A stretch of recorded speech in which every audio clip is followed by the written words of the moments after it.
What's going on, Lions fans? Welcome to the Pride of Detroit PODcast, your home for all of the latest and greatest Lions news, updates, analysis, and a whole bunch of other stuff. It is a Monday. I don't know whether to say happy Monday or not, but it's a Monday. It's probably the most Mondayest Monday that has ever Mondayed. I'm your host, Miko. You can find me over at Twitter at the Miko Scott. Joined once again by my amazing co-host. First and foremost, we have your senior editor over at prideofdetroit.com, Ryan Matthews at Ryan_POD. Ryan, how's your Monday been? Because I'm over the day. You're over Monday, yeah. Typically, like how most Mondays go, though, right? Like you're ready for the next day, and I think us as Lions fans, we're kind of ready to move on to Tuesday. Which is like crazy because like Tuesday isn't usually like any better of a day. It's just like, oh, okay, like there's still so much of the week left to go. But I mean, based on how today's gone, yeah, I'll take a Tuesday. How much worse could Tuesday possibly get? Careful. Also joining us today. Also joining us today is our editor-in-chief over at prideofdetroit.com. Jeremy Reisman's back from the Combine. Apparently, he didn't come back alone. He brought some sort of virus back with him. I don't know if it ever left, to be quite honest. This Monday is at least a 5 out of 5 Garfields. That's how I'm feeling right now. That's totally fair. You can also find Jeremy at Twitter at Detroit Online. Listen, guys, my Monday didn't start off great on a personal note, and then the Lions decided to just kind of like pile on. Like I feel like someone like passed a note to Brad Holmes, like, hey, Miko would like some devastating news. And that's kind of how I feel about the David Montgomery trade initially. We're going to talk about that. We're going to talk about the Graham Glasgow release as well, and we're going to try to have a conversation about whatever the hell is going on with Terrion Arnold, because I genuinely don't know where to start or where to end that conversation. But we're going to talk about it nonetheless.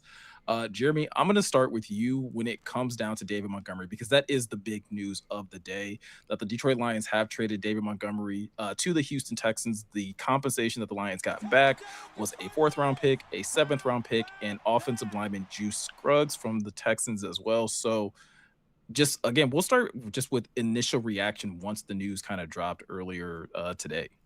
Yeah, I mean, it's been kind of a will they, won't they offseason from the get-go, right? Obviously, there was a little bit of trouble in paradise, as evidenced by Brad Holmes' initial comments at the end of the last season. We thought maybe things had been smoothed over with the hiring of Drew Petzing, with some of the comments Dave Montgomery made at the Super Bowl, but then last week at the Combine, Brad Holmes kind of said everything he said at the beginning of the year, which is like, the guy has to want to be here, and we're still having conversations. And so that certainly made it sound like this was on the table. And then literally yesterday, Dave Montgomery is coming out of Twitter retirement to posterize Jeremy Fowler for some reason when Fowler says David Montgomery wants out, and less than 24 hours later, he's out. So I'm kind of just glad the saga is over, but, you know, I tend to look at these things a little bit more on a personal side sometimes than on a logical side, because, you know, I see these players. I talk to these players. It was tough when we lost Jamal Williams. It's tough to lose David Montgomery, a good football player who's better than Jamal Williams, and by all accounts a pretty good human being. So, you know, the initial reaction was this is a bummer. The Lions got a little bit worse today, and that doesn't mean it was a bad trade. That doesn't mean it was the wrong decision. It just means that the reality of the situation is the Lions roster is worse today than it was yesterday. You're muted. Ryan, I'll shoot it over to you. What was your initial reaction to this news? I tend to fall in line with Jeremy in terms of the emotional standpoint, and just from the treat of getting to watch David Montgomery for the past few seasons. Like when he arrived in 2023, I think that there were kind of these expectations that, you know, Jamal Williams just led the NFL in rushing touchdowns. He was a fan favorite. You know, they replaced DeAndre Swift with this rookie Jahmyr Gibbs, and 2023, 2024, one of the best rushing offenses in the NFL, one of the most dynamic. They get this fun nickname. They have such a great rapport with one another. Everything is awesome. Everything's great. And then 2025 happens, and I think I'm left wondering who do I blame, I guess, is like my initial reaction. If you're asking me, like, truly, Miko, like my initial reaction was like, whose fault is this? Because I agree with Jeremy. Like, the Detroit Lions are a less dynamic offense without David Montgomery. I know that there are so many other mouths to feed. We talk about it all the time. the plethora of weapons that they have at the skill positions, but being down to David Montgomery means you're one Jahmyr Gibbs injury away from Sione Vaki step on up. That's where we're at right now. I know that we have the rest of the offseason to go, so you can't look at this in such a vacuum, but it felt like bringing David Montgomery back into the fold, agreeing that if there is a person to blame last season, I just want to blame everything on John Morton. He gets a C- in the NFLPA report card. He's got Dan Campbell running with his hair on fire. He has to take over as offensive coordinator. Montgomery's lost in the shuffle. I blame John Morton, so he can take that for taking David Montgomery away from Lions fans. But the Lions have one more hole to fill now, Miko. They have one more spot, and then we're going to get to another guy who was released by the Detroit Lions. There's another spot that you need to fill. But there's a lot of offseason left. I'm just bummed that the Lions don't have David Montgomery anymore. Yeah, I think we're all in agreement on like the personal side of things, because I think like initially, and I even said this on Twitter, like I just kind of like had like the panda emoji where he just like starts destroying the desk, because it's just like from a personal standpoint, like that's just kind of how I feel. Like everything that you said, Jeremy, about, again, I don't necessarily never got to see David Montgomery in person or got to see him interact in the locker room, but everything that you saw him do media wise and everything like that always seemed to reflect a fairly good teammate, someone that was very much a key part of this offense. And then when you would talk to the coaches, like everybody loves Demo, everybody, wanted him a part of this offense. So Ryan, I do kind of align with you as well, where it's like I kind of want to know who to point a finger at, because when you listen to Brad talk about like, well, hey, a player has to want to be here, that almost kind of points a finger back at David Montgomery. Like, well, this is David saying that he doesn't want to be in Detroit. But then David Montgomery comes out, like Jeremy was saying, during Super Bowl week, and kind of indicates a lot like, hey, I would still like to be here. I would still like to be a part of this team. So it's one of those things where, again, this is a business at the end of the day. Did this come down to money? Did this come down to, snap share? Like, these are things that we'll probably never know. But that is like some of the questions that I think Lions fans are going to be left wondering, because yeah, this does seem like a team that just got a step worse, and at the very least, you at least have opened up a need that you didn't previously have. Like, you didn't need an RB2 before today, and now you do. And now, whether it's the draft or free agency, like it's almost like trying to find that equivalent of like, okay, well, who's the type of player that you can pair with Jahmyr Gibbs that is still going to allow him to be dynamic, but isn't somebody that's just spelling him, like that can actually have an impact on the game at the same time. Jeremy, that's where I get a little lost in terms of like what the Lions do next. Yeah. Well, I mean, the good news is, one, they got outstanding value on the trade. I had kind of explored this possibility back in January and looked at some of the most recent running back trades, and the best anyone was getting was like a 5th and a 6th. And that was for younger running backs than David Montgomery. And while I think David Montgomery was better than a lot of the other running backs that have been training, getting a 4th, getting a future 7th, and getting a guard that essentially kind of replaces Graham Glasgow in a lot of ways as your like primary reserve at a much cheaper price. That's a good start. Where they go after that, we'll see. I mean, they could spend the 4th rounder on a running back in this year's draft. I know it's not a great running back draft. I do like a lot of free agency options, and I think maybe the most tantalizing of them all is one that's not a free agent yet, but is expected to be, and that's Arizona's James Conner, who, granted, he's 30. He's, I mean, obviously there's the tie with Drew Petzing. In 2023 and 2024, he still was hitting 1,000 yards rushing, still averaging well over 4 yards per carry. Physical back. Because I think the important thing here is they don't want to give Jahmyr Gibbs 70 to 80% of the snaps, right? Like that's not what this is. It wasn't like they couldn't promise Dave Montgomery a 60-40 split. I'm sure that's still what they want. I just don't think they have it in the room. Like anyone who's thinking Sione Vaki is going to come in now be RB2, like I have zero belief that that's the plan moving forward. Yeah. I don't think that's plan A. I don't think that's plan B either. I don't think it's plan C. Like, let's be for real. That's not even plan C. For sure. And I think that's the next point in the conversation to underscore is what Jeremy said. Like what you get in return for David Montgomery is not what you should be getting for a 29-year-old running back at the price that he was going to cost too. Because I mean, you're talking about a guy who's a top 16 paid running back in the NFL.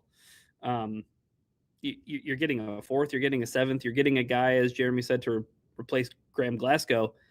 I think Miko. I think the easiest route is to get a discount running back in the free agent market. So I think James Conner, if he ends up getting released from the Arizona Cardinals, maybe that's again, this is one of those spots on the Lions roster that I feel very much like it might be bargain bin shopping, but at least you can afford to bargain bin shop because you have Jahmyr Gibbs. You know, it won't be the end of the world if you bring in a specialty back, if you bring in a guy who is a bruiser, or you bring in a guy who might be getting to the other side of his career, because David Montgomery could very well have been getting to that side of his career. And I think as a competitor, I wasn't ready to write David Montgomery off at all. Like, I think that he still has a lot in the tank. I think that the Houston Texans are getting a very good running back. Now they need to get an offensive line in front of them, but that just might be poor GMing. But my overall point though is that David Montgomery was a guy that they could trust. And I think as a competitor, I think maybe David Montgomery wanted to be in those positions in crunch time, 2-minute drive, right? Of course, those are Jahmyr Gibbs snaps. But I think as a competitor, maybe David wanted that. And maybe David couldn't get that. You know, even if you're going to get a 60-40 split, like you said, Jeremy, come crunch time as a competitor, you're always on the field. David Montgomery has probably always been in those spots. High school, college, Chicago Bears. You know, even in that first year where Jahmyr Gibbs as a rookie, David Montgomery was in a lot of those critical spots. And those slowly but surely had been moving their way to Jahmyr Gibbs. I guess it was just time, you know, and that part sucks, but I guess it was just time. Yeah, I agree with you there too, because I think we all saw this coming, especially with the type of season Jahmyr was having, where it's like, okay, like, hey, we're going to start to kind of trend towards more Ja, less Monty. I think it happened a lot faster than anyone could have predicted. And once again, that to me gets me back to like, who the hell do we point a finger at? Because it doesn't feel like it should have happened this fast, but it has. And yeah, the silver lining in all of this, like once you remove the emotional aspect of it, is that this is a great return for a player that, to Jeremy, to your point, a lot of other teams were getting 5th and 6th round picks. You not only got a higher draft pick, but you also got a player that can at least compete for a key spot on this roster. Not necessarily, we'll see, I guess, once camp kind of gets here, whether it's for a starting role or for just a key reserve role. But I think at a minimum, it's for a key reserve role on your offensive line. And then what you do with that 4th round pick is truly up to you. If you're in the camp of like, hey, get into the 3rd round, well, now Brad has a 3rd, 4th round pick that he can kind of negotiate with, and he can potentially do something like that. And we understand that the way Brad kind of views draft day trades, if the trade isn't there, or if there's someone not willing to make a deal, or the player's not there, then great. You have 3 4th round picks, and you still could potentially get 3 impact players at a number of key positions on your roster. But at the end of the day, when we talk about addressing the RB2 spot, Jeremy, you talk about James Conner. I agree that they are probably looking for somebody that is a little bit more physical, but also like, I think someone that's probably a little bit more adept at being in that RB2 role would almost honestly be a little bit of a better option for the Lions as well. And that's why like someone like AJ Dillon stands out for me, like someone who has kind of routinely been the Robin to somebody else's Batman.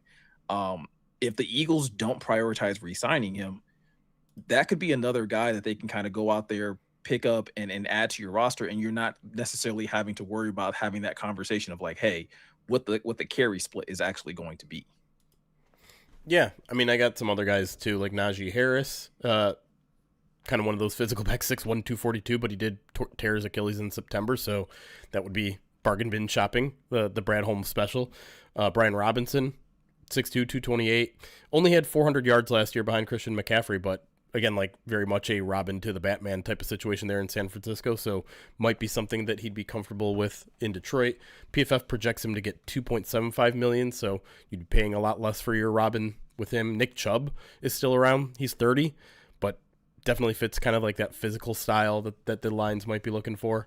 I think there are options there. A lot of those isn't getting any younger at the position, which is fine because you're probably just signing for a 1 to 2 year deal, and then maybe you're drafting a running back. But I think the ultimate goal here, or maybe it wasn't the goal, but like the positive byproduct of this is that you're getting cheaper at running back because you're about to pay Jahmyr Gibbs a heck of a lot of money.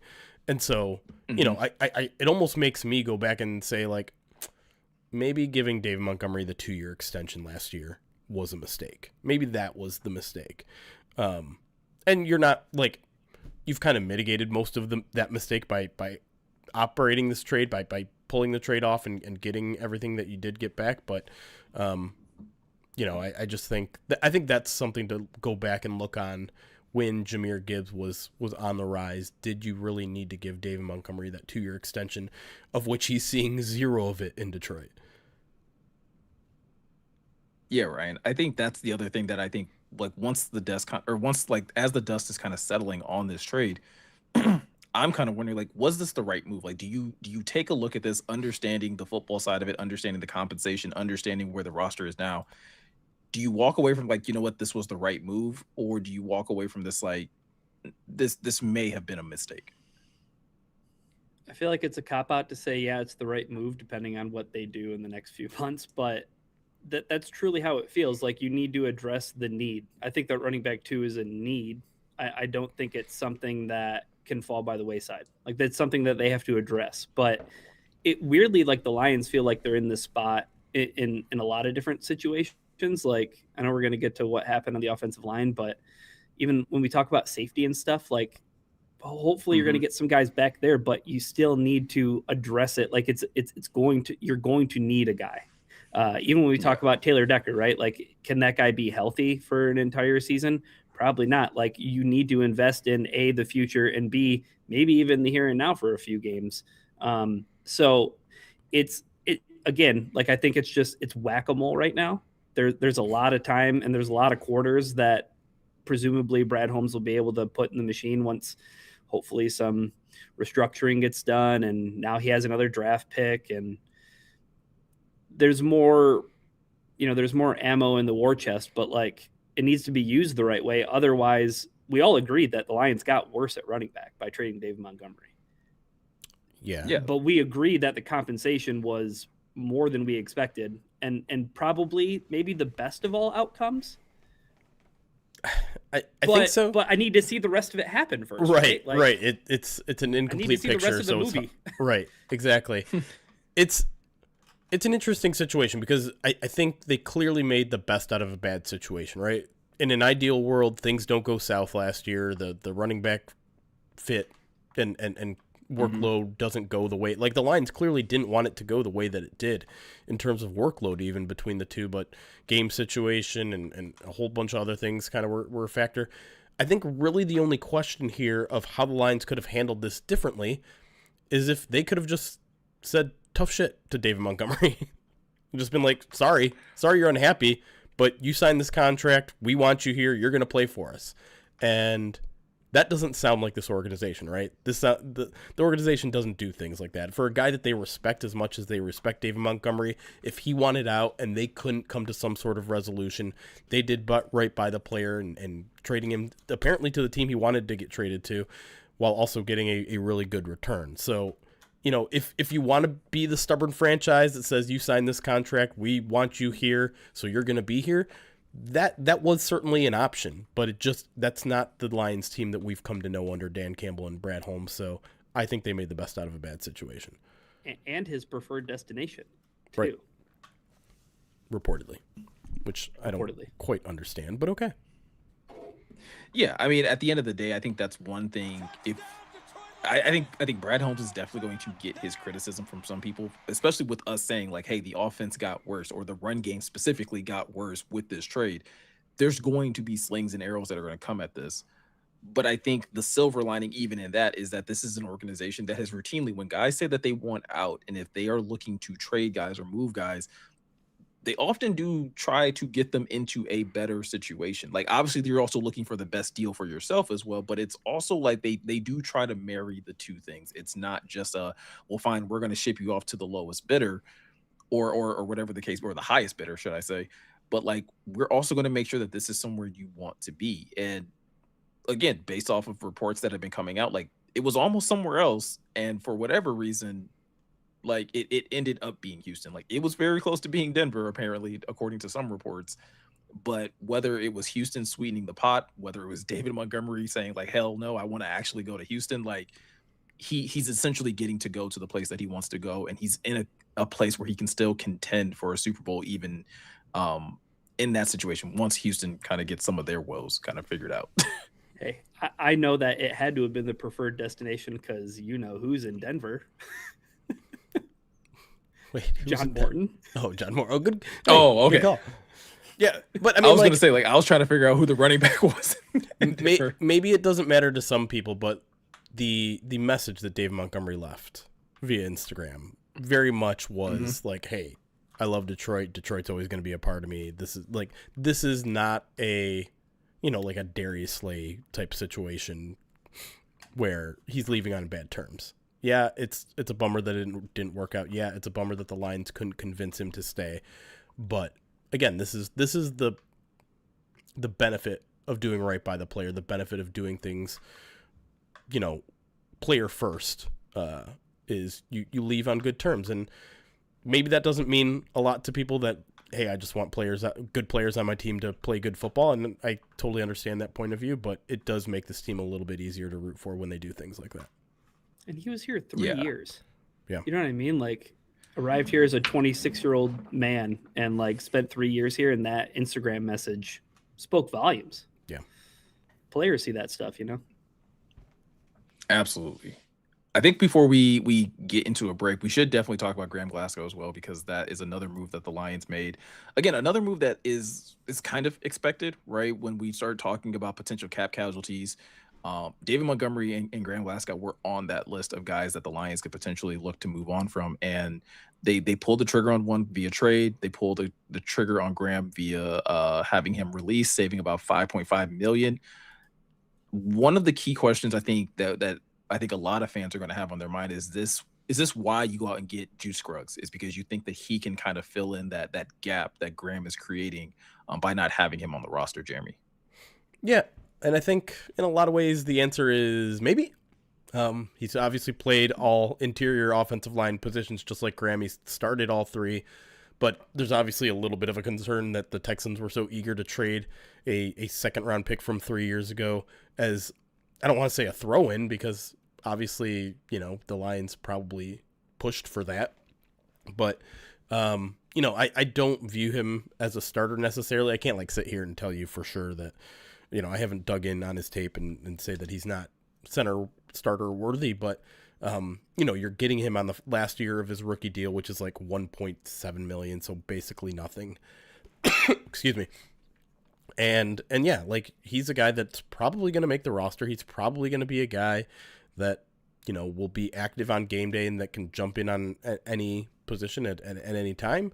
And those players are valuable. I don't think this is okay, center position's done. We're good. We got him. We got that. Oh God, what was the name of the Ohio State guy that they signed to a futures deal? Connor. Oh, I don't remember, but McEwen or something. I know who you're talking about. Yeah. Mm-hmm. It's okay, well, they signed their guys. They're ready. They have guys that can compete, guys that can be reserve players, but, I still think a starting center move is somewhere here in the future, whether it's the draft or free agency. Yeah, Ryan, it was, the way I've been... Yeah. I was going to say, the way I've been looking at it is at the very least, you're hopefully raising the floor of your interior offensive line by moving on from Graham and adding Juice kind of to the mix, right? Yeah, I think you're doing exactly that. And this seems to be just another opportunity for the Lions to maybe go BPA at 17. Am I saying that Juice Scruggs, you can put him in as a starter? No, but I don't know. If Ratledge ends up becoming the center and you like Mahogany and maybe Frazier plays his way, well, then you have a depth guy in Scruggs who could play center or who could play guard. maybe that's not ideal, but it offers them the opportunity to just draft the best guy that they find at 17. And it's a move that is at least like appealing, right? I know usually when it's, hey, former second round picks gets traded and that gets put in the tweet, that's an awful lot of shining that can be done. But I think the thing that's encouraging about Scruggs, like from a cursory glance at what he did according to PFF, 2024 is his best season. He primarily played center that season. 568 of his 944 snaps were at center that year. But it's something to keep into context with the Houston Texans offensive line in 2024. They cleaned house. I mean, they traded Laramie Tunsil. In 2025, they showed up, and Scruggs didn't play center. Like, he showed up and he played guard, and they had all new starters at every spot. So it's a lack of continuity. It's a guy who hopefully you can cash in on the change of scenery thing. It doesn't seem so much like it's an injury thing, but maybe you get Hank Fraley in there, you get him in the right spot. He could be a great reserve center, right? And I think the money you save from releasing Graham and the money you save from moving on from David, like, there's an opportunity for them to hopefully use some of that money to, I don't know, to address the needs that they have. Yeah, Jeremy, I think you still, like, to Ryan's point, you do get that opportunity to take best player available, but at the same time, it doesn't completely erase the need for maybe drafting a center or drafting someone that is a little versatile on your offensive line. So, like, it closes the door, but it doesn't, like, completely slam it shut, right? Like, it just, like, you now have more of that flexibility because you are going to have more competition at that interior offensive line. So whether or not it's Tate at center, it could potentially be Juice, it could potentially be the center that they signed to the future deal, or someone that they potentially draft. Like, Brad has the tools once again to introduce more competition, which has kind of been the theme of both Brad Holmes and Dan Campbell in each of their press conferences that they've had since the season ended. Is like they want to bring as much competition as they possibly can at just about every spot that they possibly can. Yep. And Seth McLaughlin is the guy we were talking about, the future steel guy. But yeah, I mean, again, I still think you need a guy that you can trust to start in free agency. Because I don't know. I think Juice is best served as a reserve guy. And again, like, you don't want to go into the draft with, okay, if the center that we like isn't there, Juice is our starter, or Seth McLaughlin is our starter, or I really don't believe all of the talk of Tate Ratledge is moving to center. I don't believe it. I know they're saying it publicly, and I know they've repeated it a few times now, but to me that is just like, we're keeping all of our options open, but that is last case scenario. No, that's totally fair. Absolutely. Do we want to talk about Terrion Arnold before the break, or do we want to talk about that on the other side of the break? Because I feel like that conversation can go a number of different ways. We can tackle it really quick, because I mean, in a lot of ways, this conversation needs to be like held, because nothing is official yet. No one has been charged with anything yet, but we should really at least mention it, I guess. Well, that's essentially where I was at with it, where in terms of like just mentioning it, because like you said, there's a lot of things that have already been said, and no one has been officially charged in terms of Terrion Arnold being officially charged with anything. Yeah. But a lot of the things that have been put out there just don't look good from an optics perspective. And while this is a different scenario altogether, Ryan, I feel like it is still somewhat similar to like the Frank Ragnow situation, where it's like, hey, do you just start prepping because you know something might be on the horizon when it comes down to either free agency or the draft? Like, does this kind of make corner a bigger priority than maybe it already was, or however you viewed it before the Terrion story kind of started developing? Yeah, I mean, the easy one-to-one to see is like the Cam Sutton situation, right? Like when that happened and the Lions pivoting out of that, and the Carlton Davis trade that happens. Mm-hmm. I think I can see the Lions maybe being a little bit more aggressive when it comes to the cornerback position, because I think you're counting on Terrion Arnold to be one of your starting outside corners, and you're expecting that it's going to be him and DJ Reed. I think you need to have a fail-safe. I think you need to, again, does Amik Robertson become a higher priority? Is he a guy that you need to really make sure that you re-sign because, one, you can keep a guy in-house that you know that you like, has some versatility, but it seems kind of similar to the Scruggs situation. Like, if Amik re-signs, I like him as the starting nickel, but I don't know if I love him as the starting outside corner.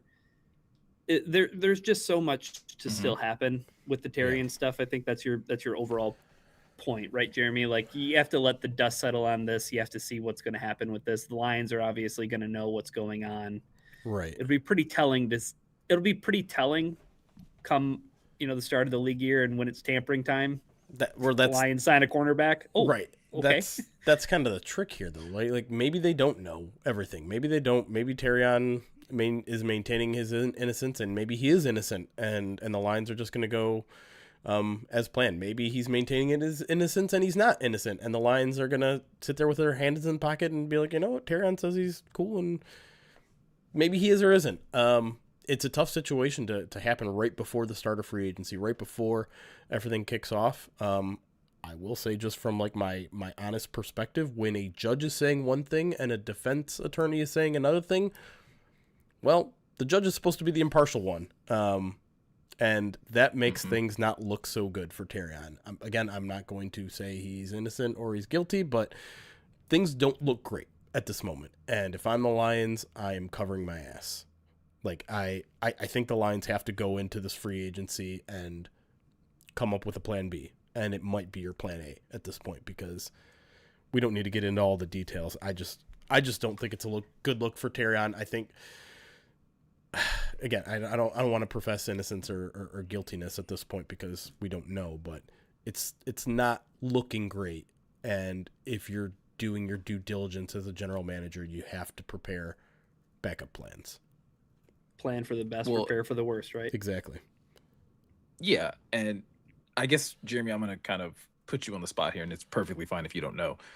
Is there any potential that like Terrion would face a suspension just for like the dust of this coming up and like anything like that? Because obviously we know the NFL can kind of be a little finicky when it comes down to rolling out suspensions just for being in any kind of like legal trouble that kind of brings bad attention to the league. Sure. Yeah, no doubt.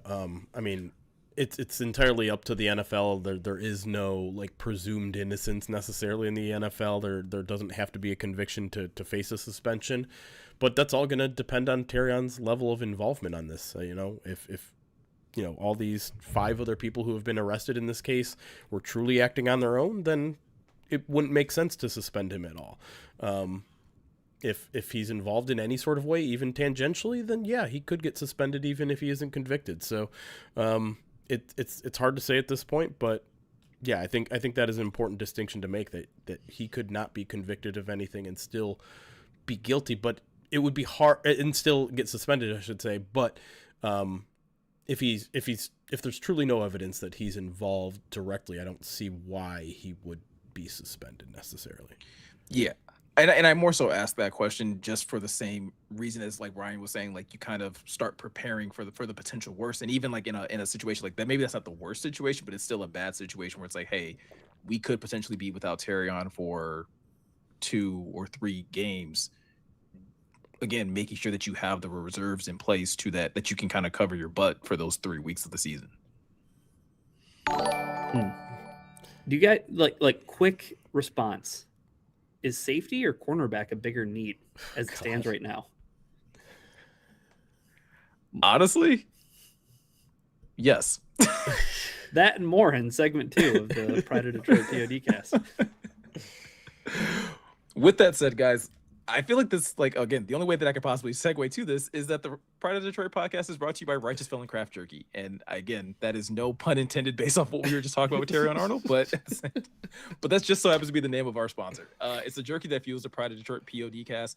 Each 2-ounce bag of jerky has 16 to 20 grams of protein, and each stick has 8 grams. Trust me, if it's good enough for you, If it's good enough for the Lions, it's going to be good enough for you too. Righteous Felon is based in Westchester, Pennsylvania. They use locally sourced, all natural black Angus beef and prides itself on superior quality, revolutionary branding, and unique flavors that go beyond the stereotypical jerky offering. Every week that we come on here, we try to let you guys know about some amazing flavors that you guys should be trying out, whether it's Marilyn Monroe, whether it's Truffalo Bill, Soul Survivor, whatever the case may be. And I feel like we do a pretty good job of that. Like as a group, we do a really good job of keeping our viewers aware of all the great flavors at Righteous Felon Craft Jerky. But I'm here to say that we have failed our audience, guys. Because did you guys know that there's a new meat stick flavor over at Righteous Felon Craft Jerky? No. Yeah, did not know this until I went and checked my cupboard because I thought I had ordered the street taco flavored meat sticks. I did not. I ordered their new honey barbecue or something like that flavor meat stick that is absolutely fantastic. I actually had one today. And so again, we as a group, and I'm going to say we because even though I'm the one that ordered it, we're a group here. And when I fail, we all fail. So that's exactly how I'm going to kind of pitch this out there. But you guys can actually go out and try this new meat stick. All you have to do is go over to righteousfelon.com, use the promo code POD15 at checkout, and you can get 15% off your order. Again, that's promo code POD15 at righteousfelon.com. Like Ryan said, when we come back, we are going to talk a little bit about the NFL Combine and probably just, again, some of the big takeaways that Jeremy had while he was there, as well as some of the standout players or position groups and how that could possibly impact the Lions draft strategy in a couple of months here. So we're going to talk about that and a whole lot more right after this.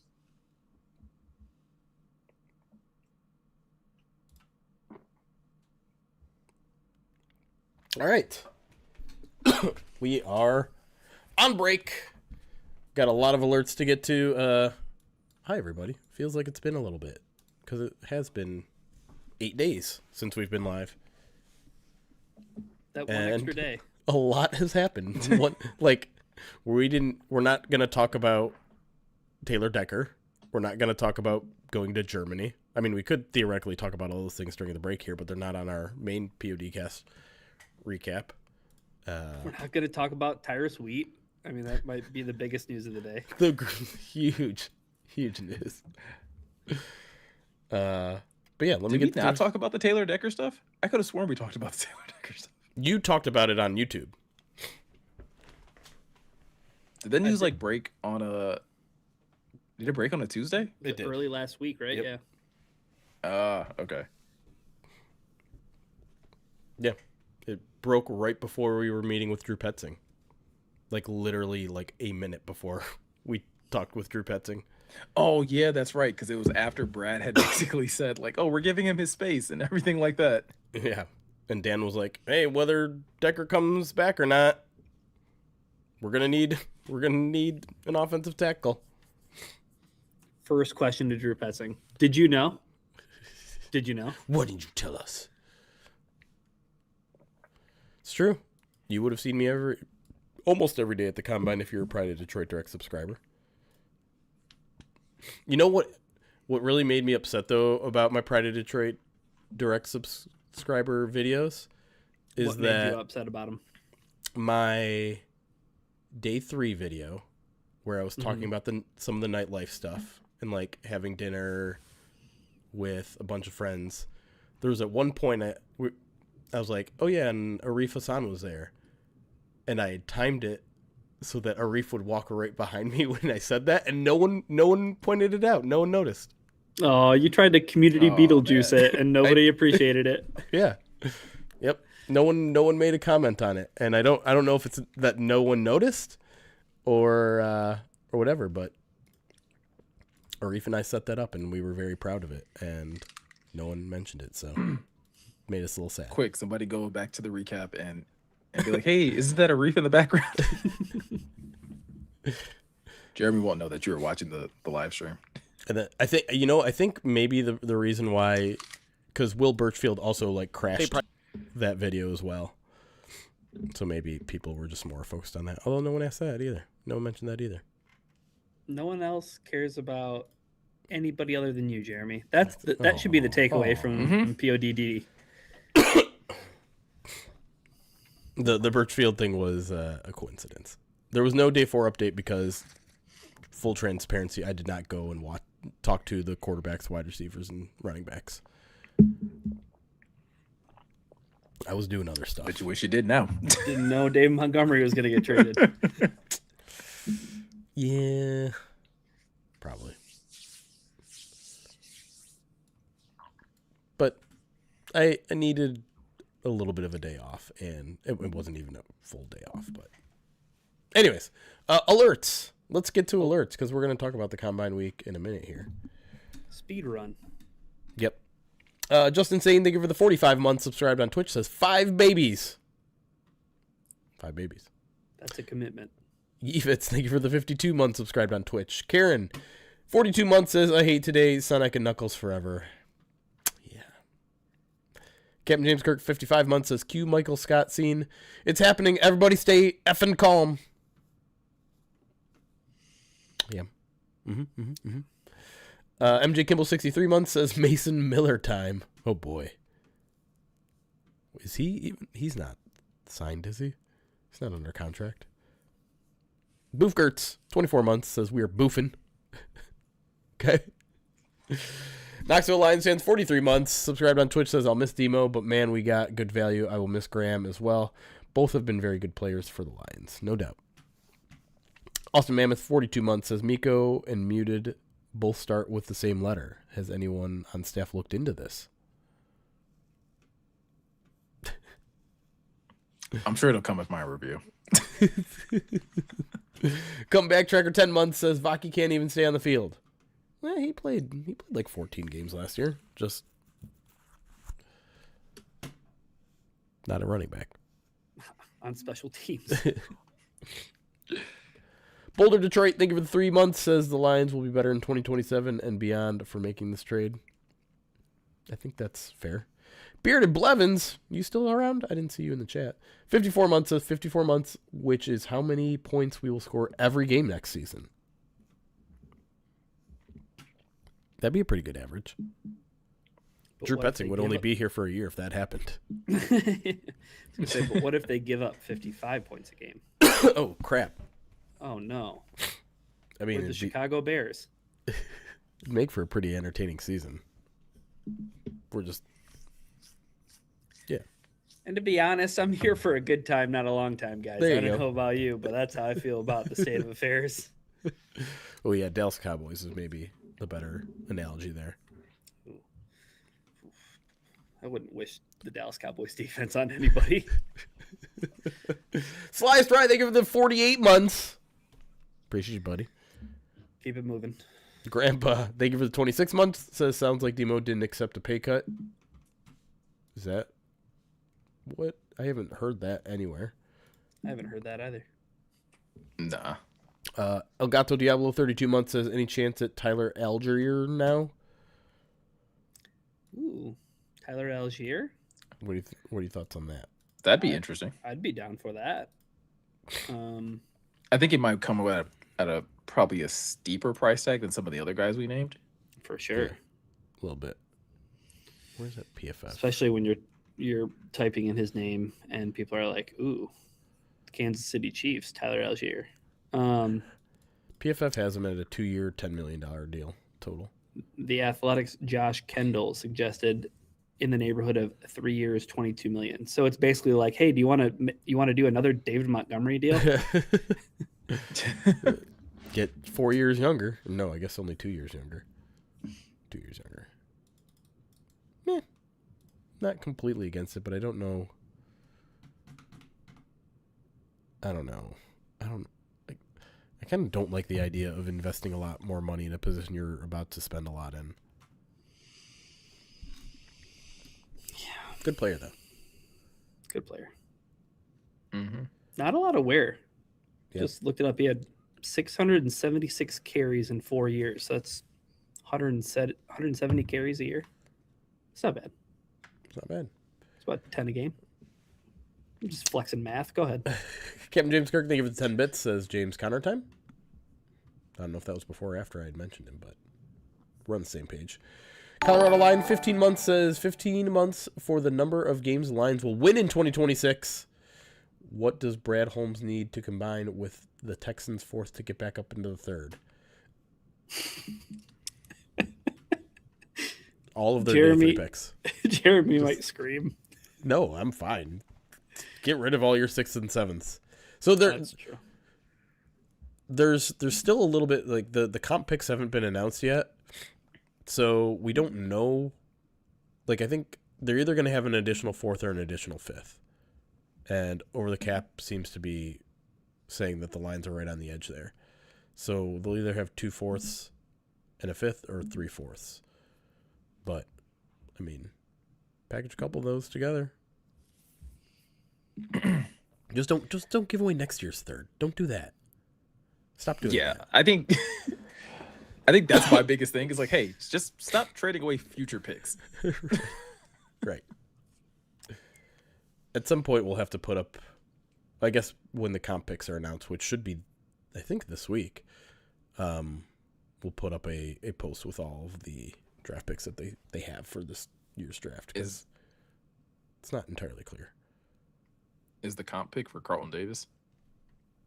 It's Carlton Davis and I think Ifeatu Melifonwu combined. Ah, okay. I think. And that gets weighed against DJ Reed, right? Yeah. Hey, what's Iffy doing these days? It's free agent.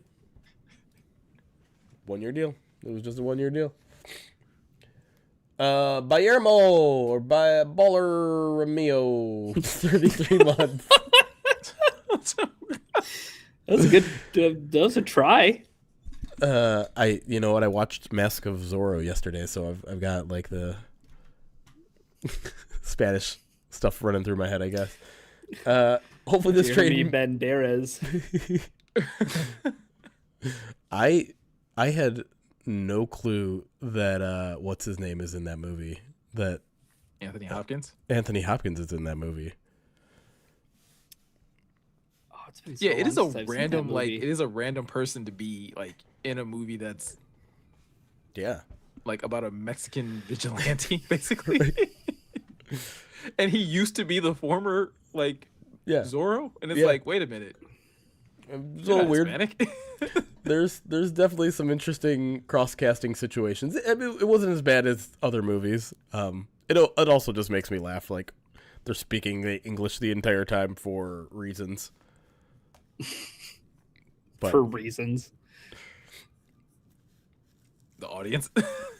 yes, it was an See. entertaining movie though. RG, thank you for the 38 months. Joe, a Tiger, thank you for the 13 months. Says, gotta wonder if Denver had any players in compensation in their deal. Maybe a DB. Yeah, I'd like to see what deal on the table was there. Celestial Soldier, 28 months, says farewell, Knuckles. Yashit, thank you for subscribing on YouTube. Captain James Kirk, 50 bits, says join PODD and you could have seen Jeremy every day. It's true. Captain James Kirk, 15 bits, says the lack of the Reisman recording room, that should be complimentary in every complex. What? He's saying that they should have had one for you down in Indy. Oh, it's true. He's Yeah. saying everywhere you go, they should have a Reisman recording room. That's fair. I'm a little bit nervous that I'm not going to retain it much longer. I feel like Rich is really coming for it. He's like the youngest on the beat. So are you saying like you and Eric are going to do like a Tanya Harding Maybe. kind of situation in Allen Park? Watch yourself, Rich. Walk around So, every you blind corner extra slow. I was gonna say, do we have to up our bid? Like, Well, I was going to say, we haven't had our yearly reviews, Miko. Might be like, hey, we're going to turn the recorder off. We've already spent our budget on the Petsing interview, all right? You can't get a hitman for hire? Is that what you're saying? Huh? What? What? Captain James Kirk, 10 bits, says a pay cut. Demo told you that? I see what you did there. That was the David Montgomery tweet from yesterday. I did see Jeremy Fowler kind of clap back. Did I'm he? like, Jeremy Fowler is not allowed to clap back. I think he kind of is a little bit. I know, but like his whole essence and persona is like, I don't think you clap back because you seem like a robot. One more cast, thank you for subscribing on YouTube. And K Fletch, thank you for the 30 months, says my Corey Schlesinger anniversary feels Like, I missed something today. Did something big happen? I'm out of the loop. Yeah, no, nothing. Nothing. Mm-mm. I don't know Slow how news day. often he hits the ellipses. I'm trying to like scroll through his tweets. Fowler? How did first of all, you need to tell me how Fowler clapped back. So he quote tweeted Schefter and said, "There it is, ... So that's why I'm trying to see, like, is the ... like, is that intentional, or does he do that often the when clap, there's clap? news? Is like the ... the clap, or is that how my dad ends every single text message? So it's always foreboding. Like, he texts me "Merry Christmas ... It's like, what's up? You filthy animal. Be like, I saw the Tigers sign Verlander ... It's like, yeah, and Can we talk about the David Montgomery tweet now in like retrospect? Like, what was he doing? What was the point? he comes out of Twitter retirement. Do you think maybe it's an agency thing where it's like, not like his agency, but like just like a from his perspective, like, I didn't tell you that. I don't know where you heard that, but I Right. didn't tell you that. So like, keep my name and my business out Yeah. of your mouth, kind of thing. Oh, Yeah. his inner Will Smith came out. Yeah, That's right. Just didn't hit anybody. I think Well, 'cause that's probably it's fair. Twitter. Because like, even though it certainly seems like David Montgomery, for lack of better terms, forced his way out, I think he still handled it professionally, right? Yeah, I wonder if it's like a wording, like if it's like semantics, right? Where it's like Yeah. Fowler saying like, "Well, hey, David Montgomery wants out," and it's like, "No, what I want is X, Y, and Z. But if I can't get that, then like, Yeah. trade me." Yeah. I think that's right. Like it was never a situation where like he like stormed into Brad's office. It was like, "Hey, trade me," type of thing. Right. Mm-hmm. And maybe you don't want, and I don't know, maybe you read that report from Fowler, and I don't think it really suggested, or I don't think like the connotation of it was that he did that, Miko. But like, if you're Montgomery and maybe you do read that, you're like, that's not who I am, and that's not who I want other people thinking I am. Like, Right. that I'm Right. the I want to trade guy. Like, I don't think David Montgomery seems like that kind of guy at all. Well, and I think his Instagram post kind of like shows that as well, right? Like, hey, this isn't like a hey, I don't want to be here. This is a like I want to, like, to almost Jeremy's point during the first segment, like I want to have a certain type of impact on the game, and if I can't have that here, Yeah. like let's see if I can have that opportunity somewhere else. Someone in our chat wants to talk about the 5th round value tweet from Rappaport. Which, no, because that was confusing as hell. Like for like the first hour of that trade of like, so is it a 4th rounder or a 5th rounder, or who gets the 7th rounder? right. Who is Juice Scruggs? Yeah, I think I don't know who tweeted that out, but it was like former 4th rounder Juice Scruggs, and it's like, was Juice a 4th rounder? And then it's like, no, it's a 4th round pick that they're getting, and it's like, this is confusing. This is an entire mess. That's why I was lost for a second. Like, I didn't understand, like, because there was one tweet that was like poorly punctuated, and I was like, I didn't know where Scruggs was taken. Right. Like, are you saying he's a former 4th rounder? Are the Lions getting a 4th round pick? And then the most confusing thing, right, Jeremy, was that Ari tweeted that The 7th Houston was getting the 7th Right. round pick. And I was starting Which to we all lean into kind of that thought because was like, oh, that makes sense, right? Right. That would make a 4th and a 7th the other direction 5th round value. That would make sense. That But didn't happen. That apparently didn't happen. And like confirmed that it's Houston's pick, right? It's not the Washington pick they own from the Laramie Tunsil trade. Someone, I think, confirmed that, yeah. Okay. I think. The one thing to be clear here, too, this trade isn't official until the league new year. So, like, it hasn't happened. It's happening, but it hasn't happened because it can't, because technically it's past the trade deadline, right? Never say never. Montgomery could post a picture of him running out of the tunnel, and he's coming back. Juice Scruggs fails his physical, and the Lions are like, well. Yeah, no, it's very that whole it. For some reason, I feel like that happens with all trades. It's just like for some reason the compensation comes a little bit after, and it's sometimes a little bit unclear, and it's just like these national reporters, like, they can't just wait for the full text from the agent to come in. Just you can hold off on the tweet. Give us the tweet 5 minutes later when you have clarity on what the compensation is. Right. It's never going to happen, but No, it's, I mean, that's just, it's the nature of, I was going to say their business, but it's the nature of our business, because we also break news where it's like everybody wants to be first. Yeah. Everybody wants to be the one to break the story and to get credit. And I don't know, it's funny when someone gets it wrong. Or in Ryan's case, or how like Ryan likes to point out, when people have punctuation errors or grammar errors. I do legitimately wonder because of all this like Denver smoke, if like the original deal was a 5th round pick, and presumably also Juice, and then like Denver's like, oh, we'll up that, and then David Montgomery's like, you send me to Denver, I'm gonna post nasty things about Detroit. You send me to Denver, I'm gonna put hands on John Morgan first. As soon as I see him. Getting off the plane and walking right to Sean Payton's office. Well, where's Johnny? And to that point too, right? Like maybe that's a deal where, like, I don't know, like Dan obviously has a relationship with Sean Payton. True. So,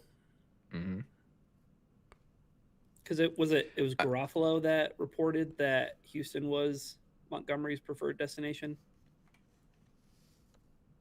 Say that again. Sorry. I think it was Garofalo who reported that Houston was Montgomery's preferred destination. Yeah. Maybe that only comes out though because Denver was the other team. It's like, well, if these are the two, I prefer Houston. I know they don't have an offensive line, but Houston. I almost feel like it also is a very good chance though that like that became the story once everyone was like, we confused the entire nation about this trade. The information came in fast, and we had to pivot, and I had a draft written, and it's just like, no, you guys are just stumbling over yourselves.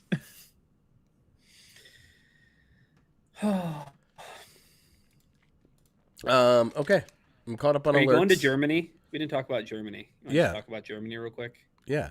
Oh, that was the thing that we blew. That I was going to ask about that, but then I remembered we had no budget, and I was like, oh well, then yeah, we're not going to Germany. I mean, I plan on it out of my own pocket. I mean, if SB Nation is watching and willing to pay, please do. Yeah. Yeah, we will happily go to Germany and find German Lion fans and have a live podcast, and it'll be awesome.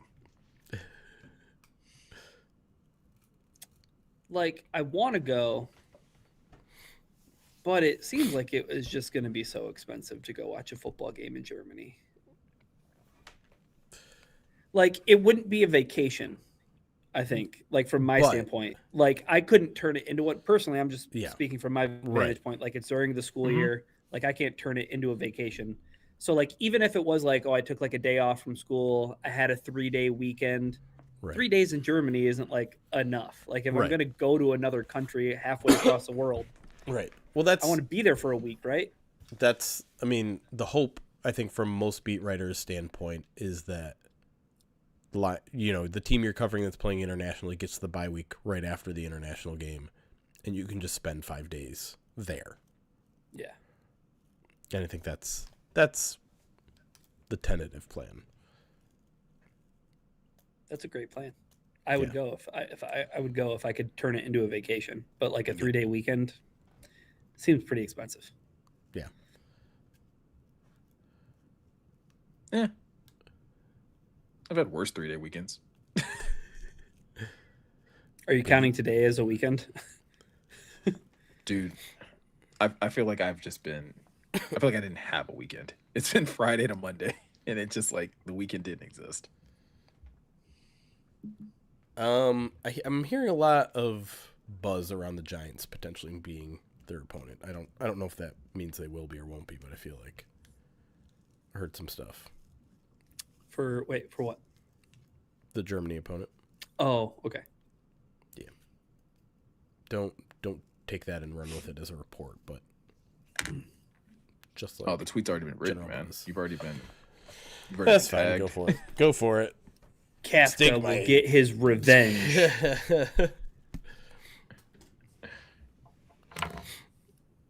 Fun fact, I did live in Germany as a kid. You did what? I lived in Germany as a kid. Oh, I didn't know that. My dad got stationed over there. Oh, For how long? I don't remember. We were like super young. But also fun fact, because of when we did live over there, I can't give blood. Like I'm not allowed to donate ever? blood. Ever. Oh. Interesting. It was like some point in the 90s where I guess like mad cow disease was like pretty rampant in Germany. Oh, Yeah, that's a weird thing to find out like in your late 20s and you're like, oh, finally I'll bite the bullet and donate blood. And they're like, yeah, you can. you know That's where weird. you don't have to worry about mad cow disease? Righteous Felon, craft jerky, and meat sticks. You're going to have include turkey mad ones. cow disease in our righteous felon read. You don't have to worry You go about crazy it. for them. Oh boy. 1.2, 3.3. Yep, that's about right. Oh, come on. Those were rookie numbers.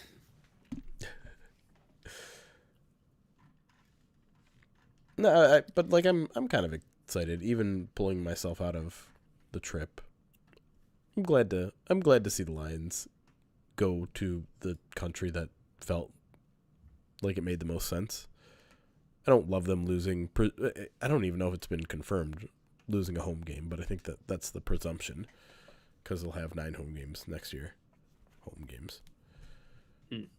But Yeah, I mean, I feel like it just has to be like a historic Amon-Ra game, right? Like the Lions have to win this game. Like, yeah, Amon-Ra sets the single game record for receptions. yeah, Hopefully it's not Amon-Ra has a high ankle sprain the week before game. Because that guy's going to do everything to play. Like, what drugs would he not take? What drugs can I take in Germany to get me on the field? Because I feel like he would do it. No way he misses a game.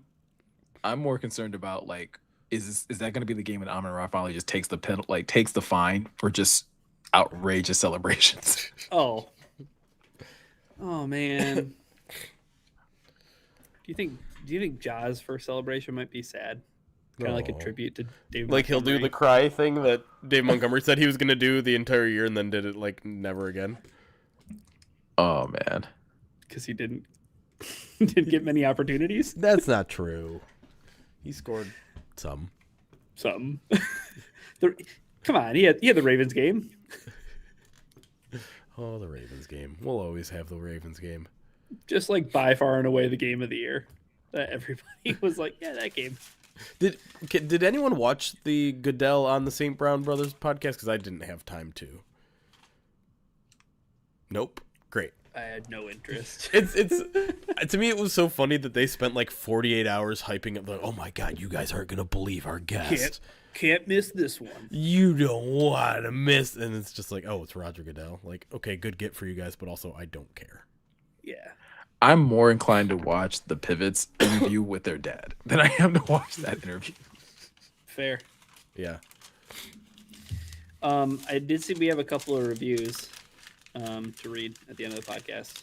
2? I saw there was 1. Is there a new one? I see Second 2. new one? I Nice. see 2. I see one from because we didn't read the one from Doug Kopp, did we? Let me pull it up. I don't remember. I don't think so. I would have Doug remembered. I Kopp? feel like I would have remembered that name. Yeah. We read the one from Prov D. Read 2 last time, didn't we? I think it was just the one, and we tried to go back and forth on every word. Oh, you're right. And G Sorry. unit. G-unit? Yeah, I want to read that one. You can read Yes, the one. You can read the one where Nico's doing great. Nico. I think it's funny that people. Well, I'm assuming. No, I guess I gotta take that back because people are listening to the podcast. It doesn't. But it's I mean, also funny to me when like people on YouTube like the name is say my name and the name is right there and they still put an N and I'm just like, okay. It's just every time though I read the word Nico, like it's just Grand Theft Auto 4. Nico Bellic. Oh, Nico, my cousin. Welcome to America. Oh man, I kind of want to play that game again. Amon definitely paid more for Goodell than we did for Petsing. Hands down. What a shame that would be. Imagine paying for the judge, jury, and executioner. I want to know if he grilled him about his. I want to know if they grilled him about their celebrations. Because that would be funny. I'd at least watch that part of it. Yeah, I can't pick my nose. I can't pick my nose, Roger. That should have been like the only topic. Why can't I pick my nose? We're listening right And not literally be picked. That is like I do think that's one of the dumbest things that I've heard. Where they were like, yeah, they said that we couldn't do that anymore. It's like you're not even actually picking your nose. What unsportsman? Show me the rule in the rule book where that's unsportsmanlike. That's The first half of the Rams game was so awesome. it's true. Just got to forget about the second half. Yeah. Random question: how many Cadbury cream eggs is too many in one sitting? I've had 2 in the last hour and have 3 more yelling at me. I don't even know what the hell You've that hit is. you've hit your quota. Yeah, I agree. Those are way too rich. So rich.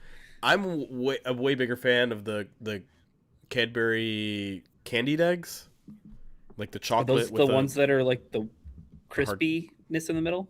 No, Oh, these. no, the one with a hard candy shell and it's just chocolate in the middle. You said candy shell, and I can't stop thinking about Tommy Boy now. That's me too. Me too. The mini eggs, yes. Tie nose.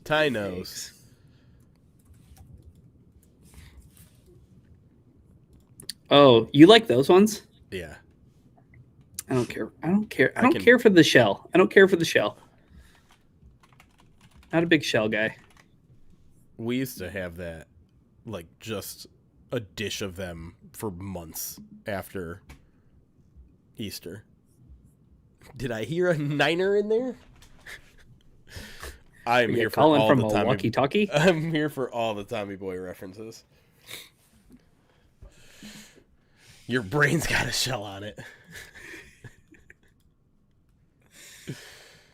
Oh man. Rolos. I never get Rolos. Are they good? I've had them before. Are they still available? That feels like one of those kind of like old candies that are barely in production anymore. I feel like Rolos are still around. Are they? I think they gotta be. You're gonna take chocolate and caramel off the shelves? I don't think so. Fair point.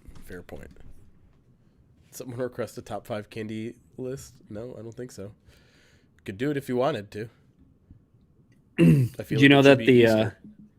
Easter? It feels like it should be Easter related. Yeah, Does list it have to cast be Easter candy? jelly bean flavors. Man. Ew, all of them are last. Jelly beans may be the most overrated candy of all time.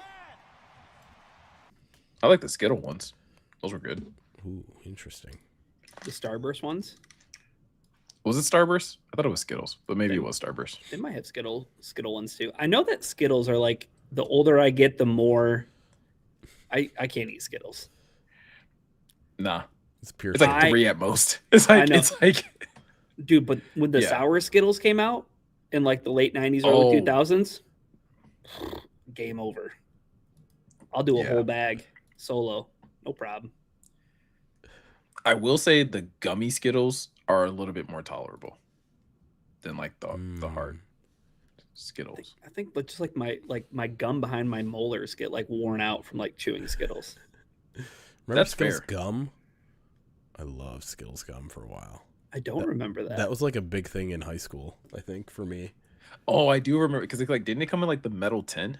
It came. No, it came in like a thin red box. Thin Okay. box. I can't remember back to kindergarten though.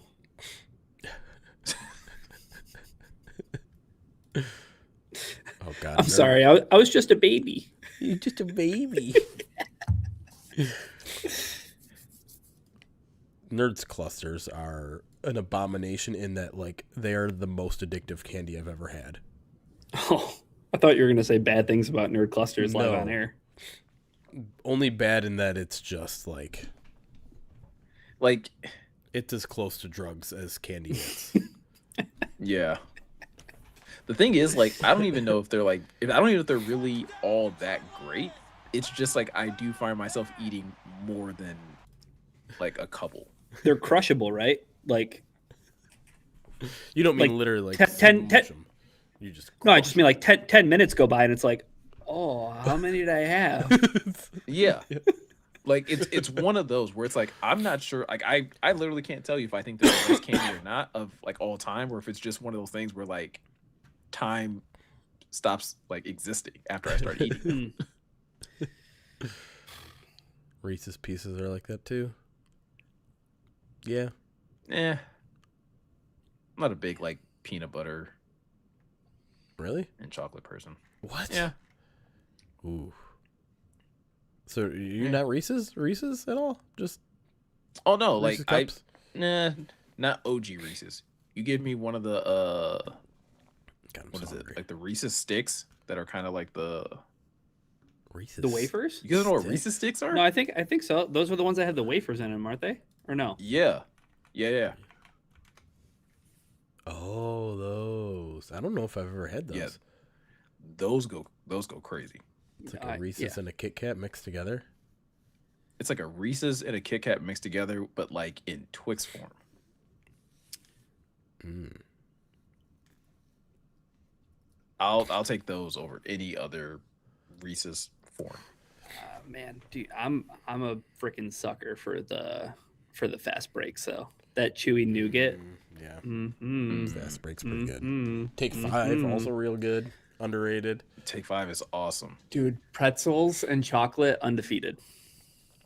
With the caramel. If I you used to if like- you can get that in a flurry, like some places. I was have, gonna like say, so yeah. when I used to work at McDonald's in high school, they used to have a Take 5 McFlurry. I used to get in trouble all the time because I was slamming those. Like, I'd make one and like hide it behind the ice cream machine. And it was always like extra caramel, extra toppings. Oh man. Hiding it behind the McDonald's ice cream just bring that one machine. back. And Miko's like, machine doesn't work. It's broken. No one can use it. No one go near it. Dang, I didn't know they had a Take 5 McFlurry. That was a real thing that existed for a Oh, while. man. Yeah. Yeah, it was so good. Mm. Bring it I back. think that was like the McDonald's. first time I'd ever had a Take 5 too. Like, or at least like the crushed up like candy. Yeah. Take 5. So good. Top tier candy. I am really hungry now. That's good. You have an appetite. It's true. I'm a whatchamacallit guy.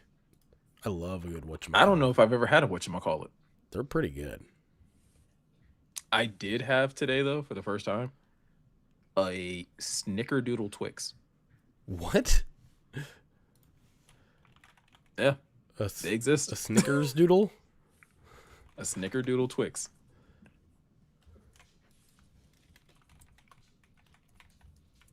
Oh, Good and Plenty is solid. That's like chocolate and peanuts, right? No. That one. Good and Plenty is like a licorice candy. Oh, hell no. Those Yeah, suck. no, those are gross. I have a Wheel of Pain, like extreme Wheel of Pain suggestion. Uh-huh. Is it going based to on- include Good and Plenty's? Oh, that's what no. I was thinking. Wait. What were you thinking of? I was thinking Good and Plenty. Oh, okay, yeah. We were talking about Good and Plenty's. Sorry. Go ahead. I'm putting it in the chat, but I just sent it to you. Are you getting know- your... Oh, God. What is this? It's from Great Wolf Lodge. Uh-huh. What do you think? What do you think it is? What does it look like? It looks like sour cream. It's a ranch milkshake. Oh, no. No, no, no, no. Oh, no. Mm-mm. It comes with small garnishes to snack on, including carrot, celery, crispy chicken. The rim of each cup comes coated in a salty lime mix, while the shake itself is topped with whipped cream. Okay, there was a lot of things I was confused about. One was the paw prints, but now I'm realizing that's just a Great Wolf Lodge thing. Yeah. And then the garnishes were the other thing. That's a chicken nugget? Yeah. Mm. Boy. Yeah. That is something. It's only $3.10 in this economy. Ryan's reaction on YouTube says, "Okay, that's enough, white people." I was literally about to say, of all the things white people could be doing with food, like seasoning, y'all are like ranch milkshake. Hey, February's over. Couldn't even wait like a full White people week. are back in the kitchen. This is only available between March 5th and March 20th. So like, Well, at least they respected Black History Month enough. We're like, we're not gonna offend the blacks. Oh, gross. Oh, dude, I just found out that Hidden Valley once partnered and did a limited edition ranch ice cream. No, stop. No. Ranch isn't See, even that ranch good. flavored things, pickled flavored things, and I want to say hot honey. Like they all can take a break. They can all go on hiatus. They can go on vacation for a bit. Though the hot honey sauce at McDonald's is actually really good. Dude, don't say that because I'm resisting every urge. I just talked about this in the last show. Like, I want my first hot honey experience to be a legit one, not a dirty drive-through one. I get it. But if you've ever had like the actual like honey dipping sauce at McDonald's, oh yeah, it's awesome. I love it. It's that honey. Don't tell me that, dude. Oh my God. I'm going after. I thought it was going to be. I'm going after. Ryan, I kept some of the packets. Like I don't know what the hell I'm gonna dip them in, but like might be your fingers. Might be your fingers. Like bro, I remember I thought it was gonna be run of the mill honey. And I was like, no, this is McDonald's honey. Like, oh, gosh, Miko, why don't you tell me that? Don't do it. I will say I was gonna do the nuggets on this episode because I thought that there wouldn't be much to talk about except for the combine, and then everything happened today. It's true. But I'm getting different sauces, but for a while there, I was stuck on dipping my nuggets in honey. Nuggets and honey is like an elite tier. It doesn't make sense, but I don't disagree. Works. It's just so good. It does. The only crime is that they don't give you like an actual dipping size. Like it's not the same size as their other sauces. Exactly. Ryan's reaction says Chipotle raspberry is better than hot honey. And I'm intrigued. I'm inclined to believe you. I'll listen. What is it? Chipotle raspberry? Yeah. I'm definitely intrigued. Where could I get that from? Couple more alerts here. Alien Vivitor, thank you for the 60 months. 60. Appreciate you, buddy. Captain James Kirk 10-bit says Circus peanuts are without a doubt the most overrated candy of all time. No, they're not overrated. No one likes that shit anymore. Who eats circus peanuts? My dad likes circus peanuts. Okay, yeah. There's not a person under 60 that eats circus peanuts. I used to go to some circus peanuts though, but it's just because my dad would buy them. Right. JT Sam, 36 months, says 4 Twitch babies might need to see Miko's doctor. I'm not sure what that means. Oh, because I got a vasectomy. Yeah. I forgot that we had talked about that on I'm telling you, our podcast audience knows way too much about us. Way too much about us. Yeah, probably.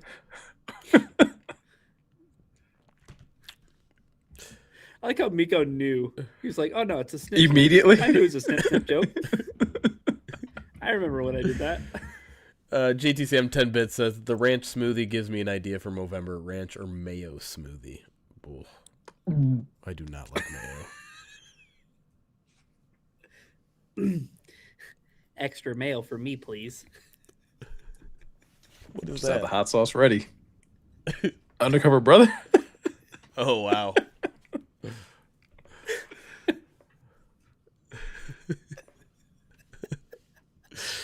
Oh, we're off the I haven't rails. seen that movie in so long. I need to see that movie.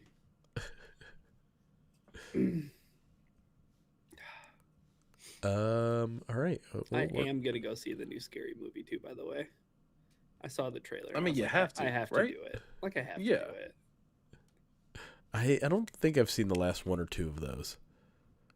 So I like, haven't either, everybody's but, like, back this in this one. new one. I was gonna say, yeah. Is it gonna be like the first couple, because those do not hold up? I don't know They- when the last they time don't. you've seen Scary Movie 1 or 2, but they do not hold up. No, they don't. No, but I think this is going to be like extremely offensive. Like, I don't even think they're gonna try to not be offensive. Oh, but I'm told you can't make It's- those movies anymore. We can't joke like that anymore. The Waynes can. and they don't. I mean, the first joke in the trailer was a pronoun joke, so it's like, oh yeah, they're just. Yeah, they kind of set the. I think But my that's like my favorite clip from it was the Sinners clip where they're like, "Hey, we want to come inside and do some like semi-gay or some half gay stuff," and he was like, "Why just half gay?" Mm-mm. I feel like it's just an artifact that I have to see, though. That's like I fair. went to go see the Jackass film, the one that I thought was going to be the last one, but now Mm. they're doing another one. They're doing another Jackass now too. They're doing like one more, yeah. I saw a weird video of Johnny Knoxville talking about like messing around with bulls, and like he got super sad about it. He's like, Yeah. I can't do it anymore. Dude, he Like- did that stuff for the love of the game. It's Like- so weird. Like you're getting emotional Get about emotional. running away from bulls. It's like, oh man, I can't get head trauma from bulls anymore. Like, no, you're 50. Like, you will die. Like, how you guys didn't die in your 20s is still a mystery. But like now, well, yeah. Does Knoxville have a new series out? Well, he's the Fear Factor host, right? He is. yeah, that was a show that you never should have ever brought back. I don't know how the hell they greenlit that. I was into Fear Factor for a while, but then it turned into let's just eat crazy shit, and then I was like, oh, I'm out. I don't want to see Yeah. that. Like I don't need to see people eat bull penis. No. Like Every week, every Like- week, Right. yeah. It seemed like it was like a routine thing. It's like here's this animal's penis, here's this animal's testicles. Eat these, and it's like Right. No, I rather No, see Joe like Rogan. the death-defying stunt stuff. yeah, Like that's the fun stuff. walk across hot coals. One of my favorite clips that shows up on my social media every now and then, and I have no idea what the show is, but Johnny Knoxville's hosting a show, and he brings on a guest, and she sits down in her chair, and she goes, "Bitch, is this cake?" And then she reaches, and Oh, like her whole seat is made of cake. I don't know what that interview is from either. But that's I one have of my no favorite idea. clips. It's so funny to me every time, though. Wait, what show is that? I have no idea. I Oh, have no I idea. don't know. Is that it's the a show talk where show. is it the show with him and Eric Andre that like failed because they like hated each other? Maybe. Was But- it a prank show? Maybe. It Okay. was a talk show. Like, it looked like it was a talk show hosted by Johnny Knoxville. Meme comes from a 2023 episode of ABC show's The Prank Panel, according Yep. to our chat. By the way, congratulations, How Am I Not Myself? Wink. He's a friend. No, it wasn't Between Two Ferns. The Prank Panel. Never even heard of that. Oh, but it's so funny. And to be fair, guys, Jeremy's the only one that almost poisons himself every November. Who, me? Who, me? I am getting dinner from Jimmy John's tonight. It's been Yeah? confirmed. Yeah. I don't know if you saw. You see the new subs that they added? No. And by subs, it's a No. trick question. Are they not subs? Euros. Euros. I'll try it. There's no shot those are gonna be good. I'll try it once. That's fair. You know, I was skeptical about them like heating up subs, but they do that just fine. Now you have me wondering if that Pita Way is open yet near me. Still have never been. Oh, I have one around the corner from me, and I still haven't tried it. Miko, I think you'd be into it. As far as like getting protein, like yeah, it could be like a good workout meal. Yeah, I'm not like the highest on Mediterranean food, so that's part of the reason why I haven't tried it. But no, it's on my list. I've also, guys, I think I perfected the Greek yogurt thing. Oh yeah? Yep, you were right. I needed something crunchy.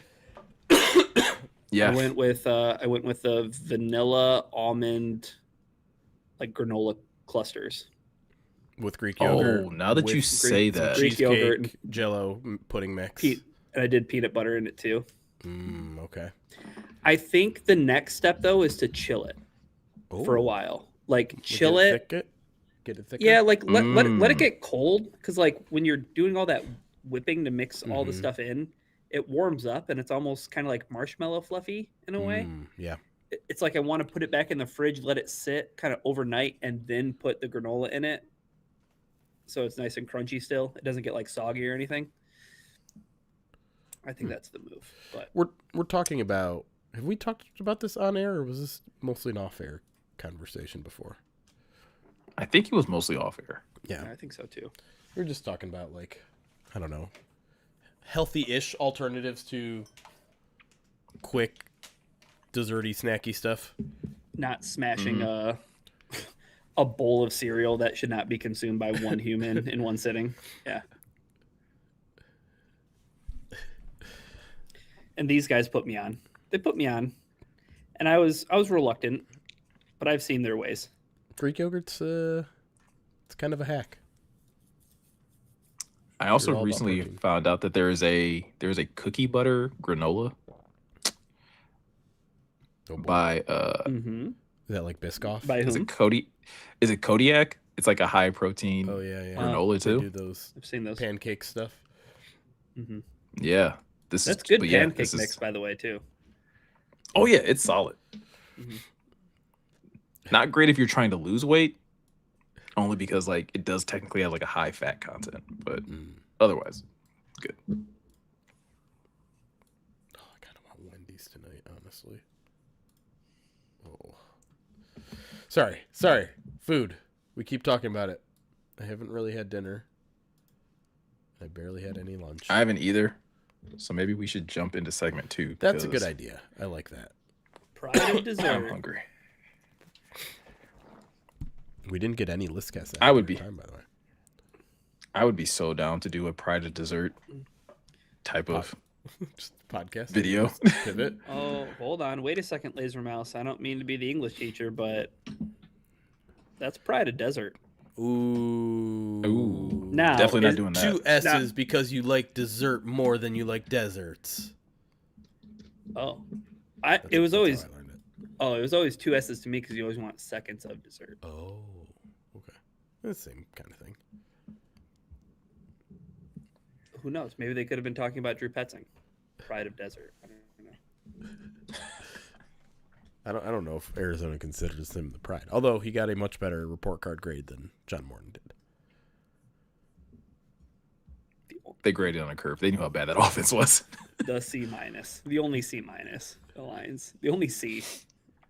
And then like the B- for the field, I was like, oh, that's going to be kind of bad. And then I went through all of it and I was like, oh no, that's top half of the league.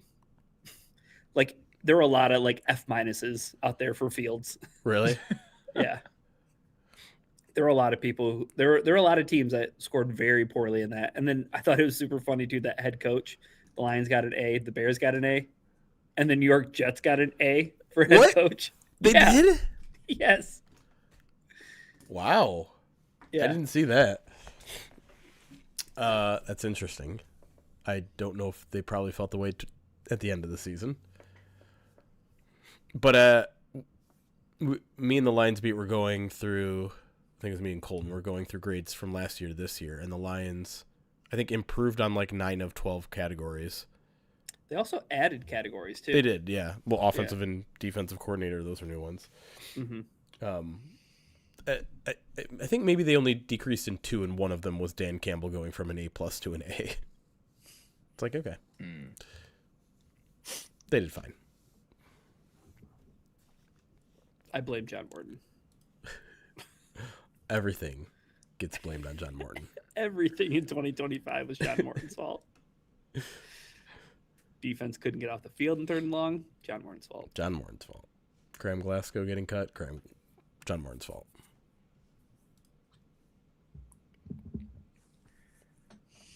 All right. John Ready? Morton's fault. We're going to start segment 2.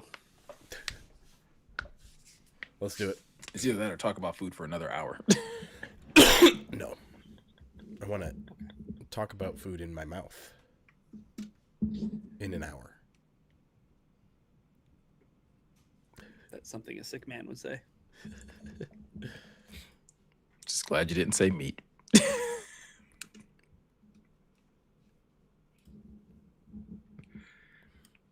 And welcome back to the Pride of Detroit PODcast, segment 2 here, where we are going to be shifting gears and talking about the NFL Combine, because that is the most recent NFL event that has taken place, and there's a lot to kind of go over from this Combine weekend, right? There's a number of media sessions where we got to hear from coaches, we got to hear from GMs, and obviously we got to hear from the prospects themselves. Jeremy, I'm going to kind of turn it over to you because as the person that had boots on the ground, you got to attend a lot of these media sessions. So I'm kind of curious, what were some of the most important ones, or the ones that you got, probably some of the best notes from while you were there down in Indy? Yeah, I mean, I think that starts with the team media sessions. The Dan Campbell and Brad Holmes pressers are good, but, those are also broadcast and, a little bit more formal and stuffy, and there's people that come in from all the beats there. What's usually more interesting and fun are the small groups of Detroit media talking to Drew Petzing and Kelvin Shepard, and a lot of the things that we talked about are already obsolete with some of those things, like with Taylor Decker's return and Graham Glasgow getting cut and David Montgomery. Like, those were some hot topics at the time. But, like, I'll say this.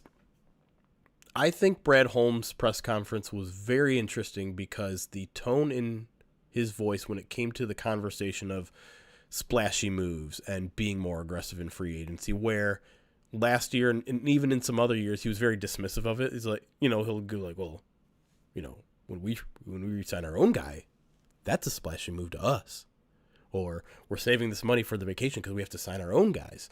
Like, he wasn't saying any of that. He's like, I thought one interesting quote from last year is, I don't have the quote. I messed it up, but something about, like, you're doing a disservice to have a fixed strategy. I'm like, that's a little bit different than what you normally say. And so I got the sense, both from him and Dan Campbell, that this team is going to maybe be a little bit more aggressive, or open to being more aggressive in free agency. And I think part of that is by need, right? Like, they have more needs than they have in past years. But at the same time, to me, it certainly sounded like Brad in particular was a little bit more open to being aggressive, or being a little bit of a spender here in free agency.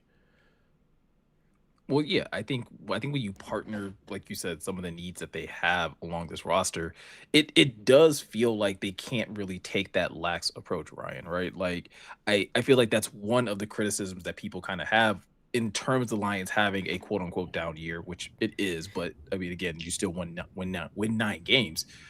I think people still look at maybe some of the previous off seasons. They're like, man, could the Lions have been more aggressive? Could they have been more proactive in trying to acquire talent while they were kind of quote unquote at the mountaintop at that time? Yeah, and I think maybe Brad Holmes' response to that in years past would be, well, we have this player who, looked promising last year. Let's see what they do in year 2. And it was just justifiable.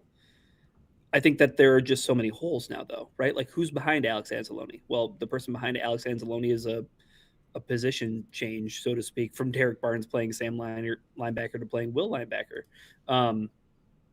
At cornerback, right? Like, who's the next guy up? Ennis Rakestraw, complete unknown. Don't know who Ennis Rakestraw is. So, like, they need to be aggressive. They need to be aggressive at safety to at least have a plan to work for the first like month or so, maybe, while you're hoping that Brian Branch can get back in time. I don't know. The more that we hear about Kirby Joseph and his knee, I don't know. I think the more I'm concerned about Kirby Joseph's long-term prognosis and what his life in the NFL will look like. I mean, did you guys garner the same kind of understanding from when we heard people talk about Kirby Joseph over the combine? I mean, yeah, right. It's just, we'll see. We'll see. There's no sense I get from anyone that this is something that is ever really just going to go away. It's just, the question right now isn't how will we manage it? It's, can we manage it? And that is not a good place to be in, right? Like, that is saying this might not be even something that Kirby can manage for his career. Think about what they did with Frank, right? Like, right. I mean, they schemed up this thing where it's like, we can get it so that you can play. It's going to hurt, but we can get you to play. Right. Doesn't feel like they even have an idea how to Frankenstein this thing. No. And for whatever reason, like, both Dan and Brad were like, we'll have a little bit more clarity in a month or two. I don't know what that means. Maybe it means they're trying something new, something different, and they just want to see how that looks in a month or two, and maybe it's a lot more positive than we certainly feel at this moment right now. But yeah, I think that is also very much a big takeaway from those pressers, that the Kirby situation still seems, I mean, very, very tenuous at best. I think the other one that is probably not as tenuous, but I think Brad was a little bit more like forthcoming about, and it's kind of like writing on the wall, is the Josh Paschal situation, where it seemed probably as definitive, I think, as we've seen Brad be kind of about a guy where it's like, yeah, I mean, I think he worded it still kind of nicely, where it's like, yeah, we're still kind of figuring that situation out, but like, that doesn't sound like a guy that you expect to probably be on the roster come the regular season. Right, because we had this conversation, last week or the week before, about the contracts tolling over, and with him and Levi, and when he talked to Levi, he's like, yeah, Levi's a guy that we're going to bring back, and Josh, well, there's still discussions to be had about that one. Well, you know who else that had more discussions about to be had is David Montgomery and Graham Glasgow, and we saw where both of those ones went. So yeah, I was a little bit surprised to hear him say that, because, I mean, you can keep Paschal around for relatively cheap, and at least like have him in training camp and see where that goes. But it sounds like the Lions are at least considering moving on from him. So if that's the case, well, the positive side of that is, well, okay, they're going to have to get multiple bodies at edge. Maybe this is finally the offseason of the edge. I was going to say, like, maybe that's the silver lining, Ryan, is that like, oh, well, you're going to have to invest heavily in edge. And not so much of it is it's not so much of a question of will they. It's, oh, so how many edges are you going to come away with this offseason? I think that's the $1 million question. I don't know. Like, is that the spot, though, that they get splashy? Is that the spot where they realize, hey, maybe if we do that, maybe we put less strain on our secondary, right? We can't fix everything all at once, but if we could get an impact player here, if it's Max Crosby, does that mitigate some of the stuff on the back end that, I don't know. Like, Jeremy, you're biting your lip, because I think that you're at least like open to the idea. A little bit, but it's so costly. It's so unbelievably costly, both in terms of cap space and in terms of draft capital, that we've been talking for a couple of years now how the Lions roster has gotten to a point where there's so many core pieces that are costing you a lot of money the only way you're going to survive that is if you complement that with really good drafting. And so if you pull that, if you take 2 first-round picks out of Brad's hands, like, what is this roster going to look like in 2 years? And I know a lot of people don't care, right? A lot of people are like, just give me a Super Bowl. I don't care. And I understand that, but I think that's where like you do kind of have to reel it in a bit, right? Like getting Max Crosby is great, but the minute you throw the price tag on it, it's the same. Like it's the reverse of what we just talked about with David Montgomery, where it's like, oh man, it sucks to like lose David Montgomery on a personal level, but then you look at the compensation and you're like, okay, that kind of justifies the move. I don't know, like as much as a lot of us would love to have Max Crosby in Detroit, and we think that would lead to a like terrorizing defensive front. Are you going to feel that same way? Like if it doesn't if it doesn't build into what you think it's going to, and then you're like, oh crap, we're out 2 first-round picks for the next 2 years. Right. Yeah. Like, and I'm not saying that the Lions like fall flat, but like if it doesn't lead to a Super Bowl, it's no longer worth the price tag in my mind. Yeah. So I'll be the guy that everybody hated in history class and say, I'll play devil's advocate and say, well, the last 2 first-round draft picks were Terrion Arnold and Tyleik Williams, and what did you get out of that really so far? It's early. It is early, and I agree. But I think that from that standpoint, it's like, well, I've seen you do the drafting the past 2 years. Yeah. And it hasn't helped a ton. So is that where you're noticing a bit of a, I don't want to even say change, because I think, Jeremy, like what you said about Brad, it's the tone, right? I think if the tone changes, that doesn't mean he's ready to be less need, but like he is ready to at least like maybe tighten the bolts, maybe tighten the screws a little bit. Like, oh, is it going to take the 4th-round pick that the Lions get to maybe get something across the finish line? Like, I'll include the extra pick. I'll do that. Like, I don't have to win every trade in terms of like a draft pick compensation formula, but if it means getting the player that's going to make the football team better now, I think there's maybe some light pressure that now is the season to do it. Like you have the 4th place schedule, you have the quarterback, you have the offense for the most part. You need a piece here. You need a piece there, maybe on the offensive line. That feels good. Where do you feel the least sure of? And I think it's the defense, and I think it's the pass rush and the marriage between that and the secondary. If you can get aggressive in your Brad Holmes, I don't know, maybe now's the time. Go ahead. I would agree with you if it wasn't the pick that they had this year. Like if we weren't talking, like if we were talking, like you were just said, like the last 2 years you picked Terrion Arnold and Tyleik Williams, both were low 20s, mid 20s, low 20s draft picks. You're talking about like the 17th pick, like, and we're talking about the potential needs that this team has. Yes, you can sit there and look at the defense and be like, hey, that's where you have a lot of holes. Or more impactful holes, and that you can maybe get one impact player that maybe changes the landscape of all of that. But your offensive line is still like an issue. And we just talked about like how your running game situation just took a huge step back. I don't know, right? Like if this is the year. If this was a year, like I said, if this was a year where they did have a pick in the 20s, sure, full send it. Right? Because that's probably where you're going to be the next 2 years. But I think this past season showed you just how quickly you can go from drafting in the low 20s to being in the middle of the pack. And I think that pick has a little bit more value, Jeremy, to me at least. Yeah, I mean, it's a little bit of splitting hairs if you're talking like 17 versus 23, right? Like it's not that huge of a difference in terms of the quality player that you might be getting there, but to me it's just that there's too many holes. There's too many holes on this team right now, and it's linebacker, it might be corner, it's edge, it's center, it's future tackle, it's safety or 2. And if you're going Max Crosby, like you are just not going to fill all those holes with talented players. And then as things get more complicated down the line, and you're missing those 2 first round picks, then okay. Who becomes the guy that fills in for Aleem long term? Who's going to be the guy that fills in your quarterback position long term?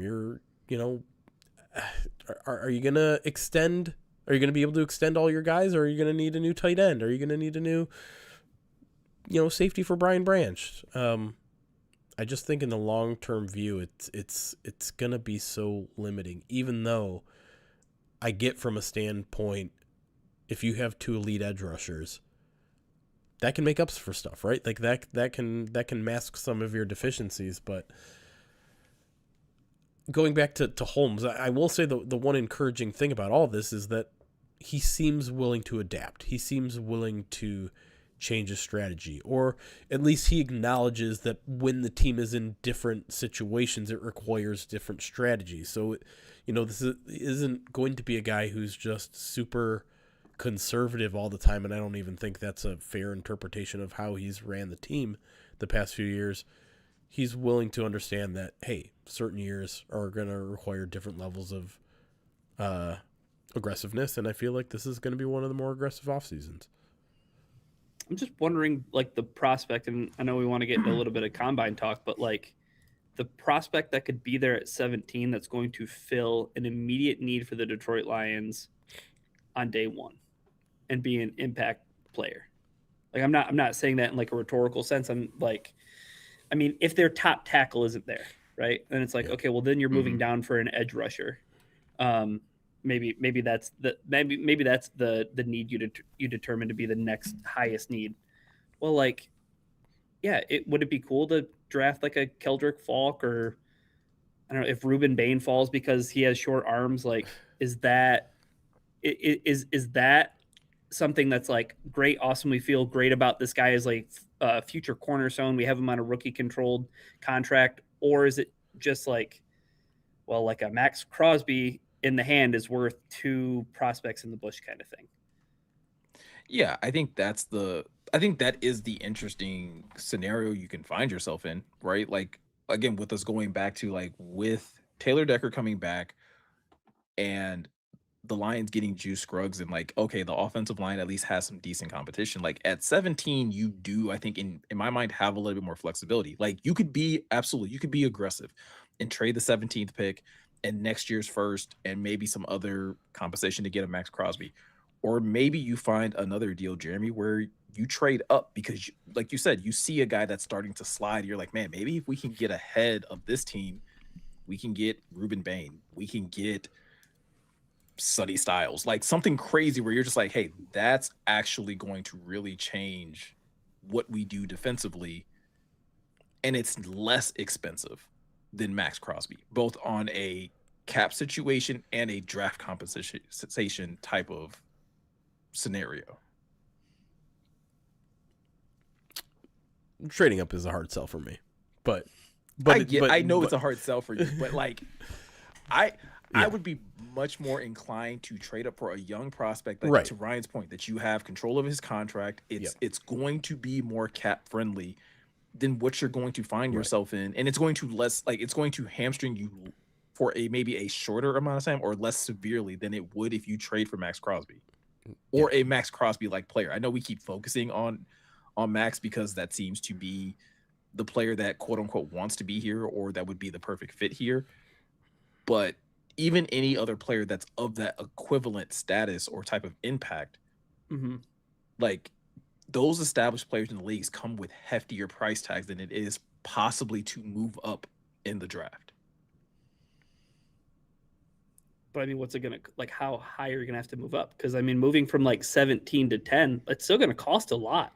Like you're going to have to shell out like future draft capital to move up.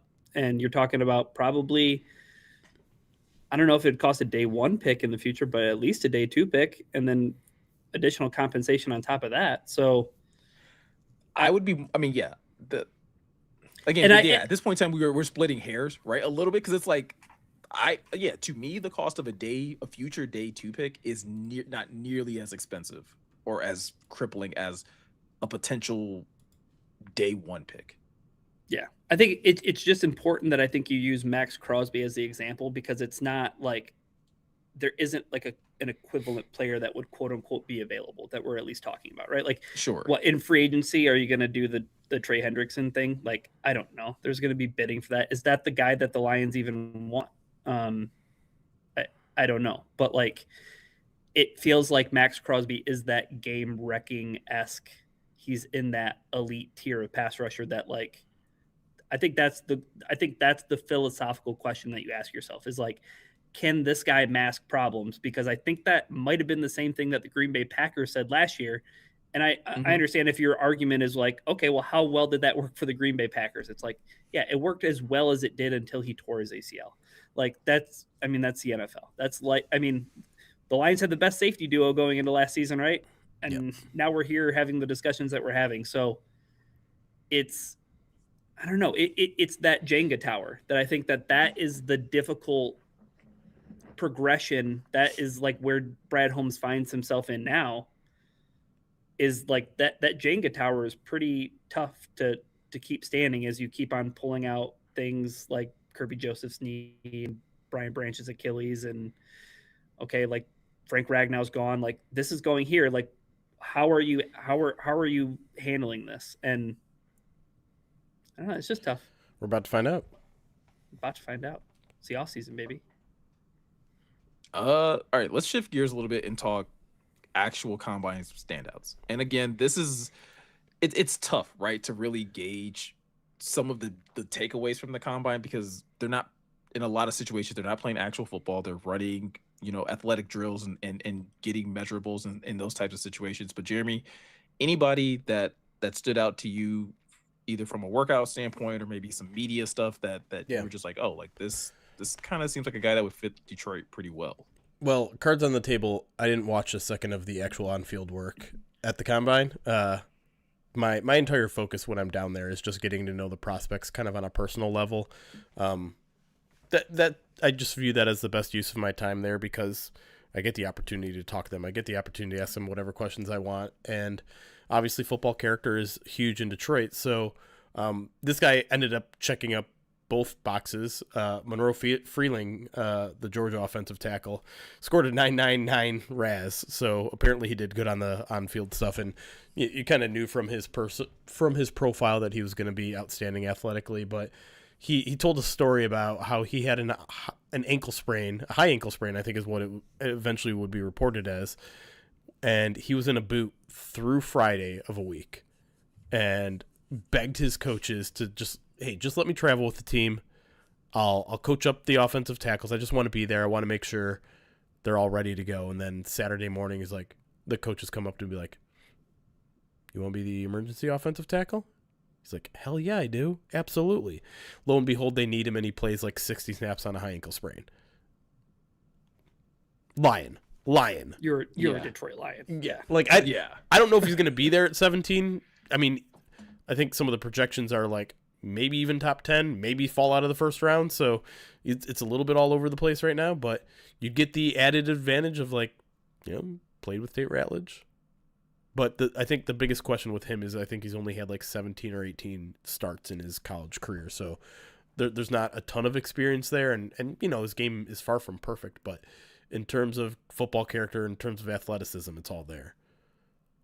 And I've already seen, again, mock drafts aren't the end all be all, right? By any stretch of the imagination. But Ryan, I've already seen one mock draft where like it's been flipped between him and Spencer Fano, where Monroe Freeling is the second tackle coming off the board. And I think it does have a lot to do with, again, some character stuff, but again, that athletic profile of like, hey, you don't see large men move this way. And when you have the toughness to kind of back it up as well, like teams may be willing to gamble on like, hey, maybe this is just some raw talent that needs to just be coached up a little bit more. The old combine whiplash, right? It happens almost every year where it's like, hey, I thought this guy was going to be ahead of this guy. Well, no, he scored a 9.99 on his RAS. And it's like, oh, okay. But hey, that guy that you saw only has 16, 17 snaps to his or starts to his name. It's like, oh, okay, well, now we can maybe dial it back a little bit. But I think, Miko, one of your big takeaways is one of those tackles that you're talking about who wasn't playing tackle, ? Yeah, I think that's the interesting thing about Spencer Fano is like he, again, going into the combine, arguably, OT2 on a lot of people's draft boards, maybe arguably OT1 maybe for some people, but like it's similar to what you were saying about like people kind of have whiplash from the combine. It's like, oh, his arms are shorter than we thought they would be. Maybe he needs to play guard. And then he also goes out there and is like, hell, also I'll take some snaps at center. And I think everyone kind of like turns their head and is just like, wait, he's doing what now?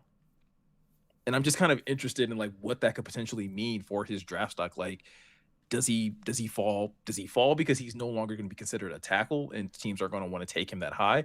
Or does he stay that high in a lot of people's draft minds because he has some very unique versatility where you can probably play him anywhere on your offensive line, depending on your comfort level with his arm length, I guess.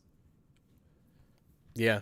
Like, right. Does that increase his value or does that decrease his value that he's taken center and guard reps?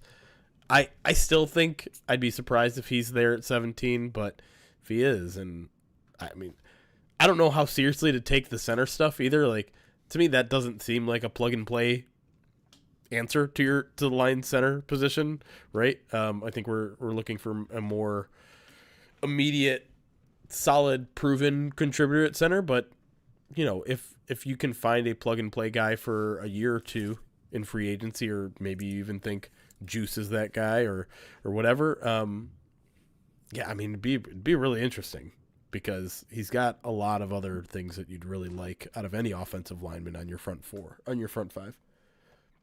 Yeah, I mean, very athletic, and again, I think another guy that tested really well. But it's one of those weird things, Ryan, where it's like, okay, his arms are too short, but he also has this weird versatility. And I'm always very confused on like, is versatility a good thing or a bad thing? Because depending on the player, like it seems to swing. Like I remember back when Isaiah Simmons was in the draft and they're like, he can play all of these positions. And everyone's like, yeah, that's a bad thing. The fact that he's not great at any of them isn't a good thing. And yet he still ended up going fairly high in that draft. Yeah, he's always the great example of it's like it's better to be a master of one than a jack of all trades. Right. When you're as athletic as you are, but like a player that for everything that I consumed over the combine weekend, like I thoroughly enjoyed Sonny Styles' Rascard getting put up as a wide receiver and getting put up as a defensive end and getting put up as I mean, Kyle Hamilton got hit with the fedora with the safari flaps meme, essentially because they put up that graphic of Sonny Styles being more athletically gifted in all of these different measurements than Kyle Hamilton, and he just gets on Twitter. He's like, "What the hell? Like, why am I catching strays? Like, why? Okay." But I mean, Sonny Styles just seems like a guy where it's like came into the weekend and everybody was like, "Oh, off-ball linebacker." Probably won't get drafted too high, does what he did at the combine, and it's like some team's gonna fall in love with, like, not just like the testing and the athleticism, but like the guy too. Like if 16 teams pass on him, I said it the other night, but like I wouldn't want to be the 17th team to pass on him, that's for sure. I don't care what the Lions plan is in terms of their changes. And I think with me too, like that was the Caleb Downs thing too, like him not testing well athletically. It's like, I don't know, like, isn't that what happened to Brian Branch? Like, I don't care. Yeah. Like, there were people. Are we gonna repeat history? Yeah, like there were people walking into the combine and they were talking about, like, I think it was Dane Brugler who mentioned, I talked to people who said this is the best safety prospect I've ever scouted. It's like, okay, and then the combine happens and then you're out on him. That is picking at 17's advantage, I think. Right. Well, here's the other thing, like, fewer and fewer teams are sending fewer and fewer people to the combine. I think there's this sense that the combine is dying a little bit with the amount agrees. With the amount of Coward or the AI Coward. Ooh. You hear about that? I'm frightened by that, but put that on the table, please. No, I think with all of like the GPS chips and pads these days, and the fact that fewer and fewer players are even going through the on-field drills, I wonder how much some of the on-field stuff happens. Because, like, especially going back to Brian Branch, the Lions were thrilled when he ran a poor 40-yard dash because they're like, oh, we don't care. We know his GPS speed. We'll see on day 2. We'll see on day 2. The question is, how many other teams have gotten wise to that?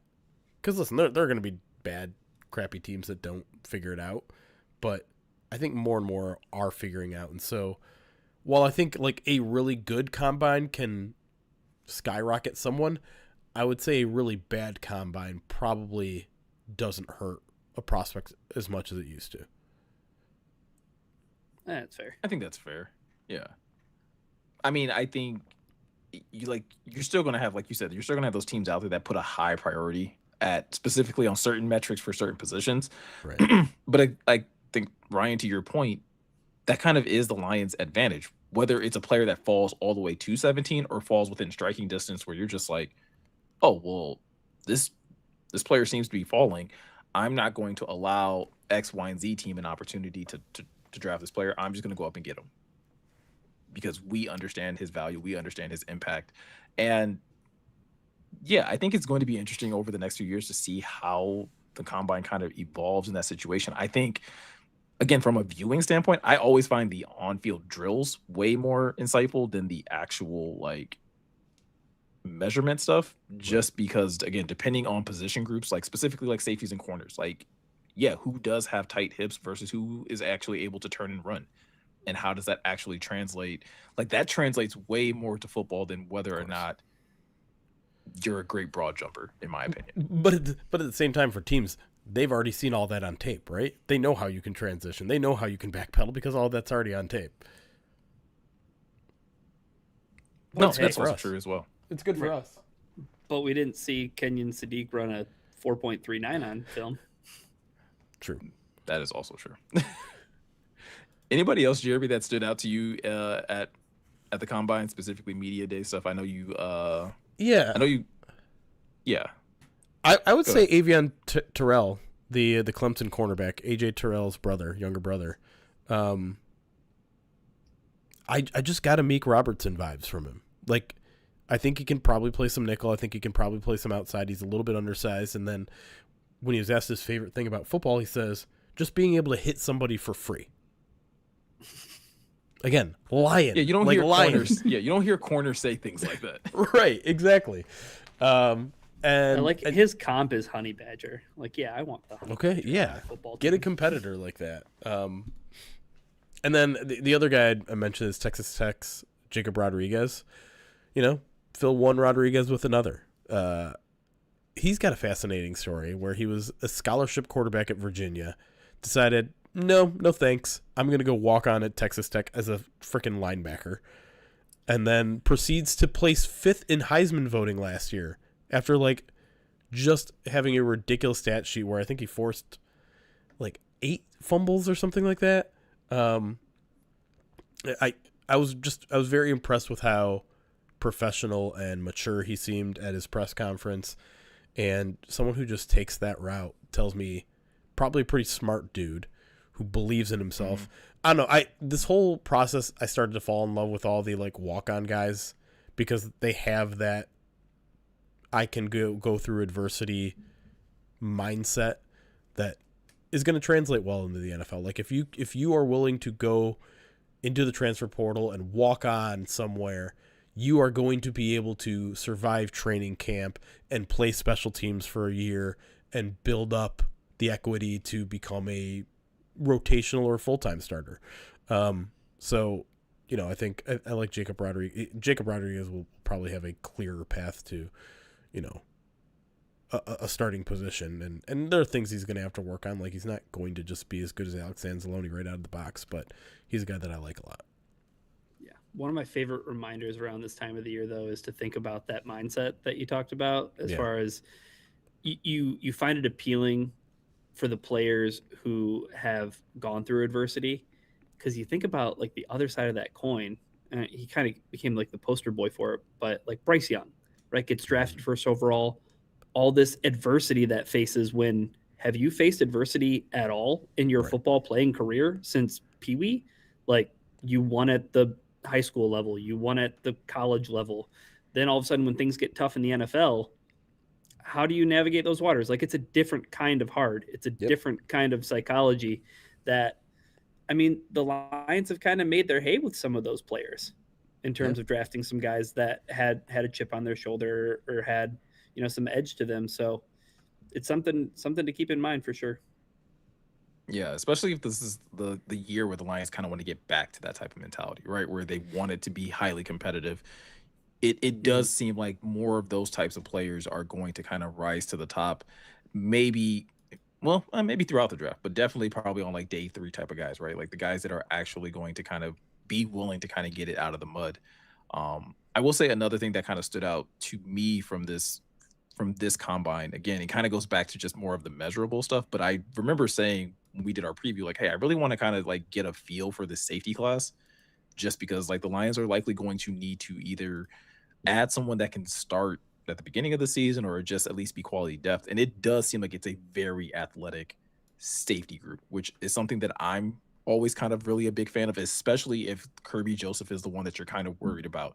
You don't necessarily need high athleticism to be like an in the box safety, but if you want to play single high, a guy that can cover sideline to sideline and be able to have great, you know, acceleration, great mobility in his hips and things like that become a much higher priority. And I do think the Lions may be able to find a guy like that in this draft class based off of just like how a lot of these safeties tested compared to like previous years. Yeah, I mean, no doubt.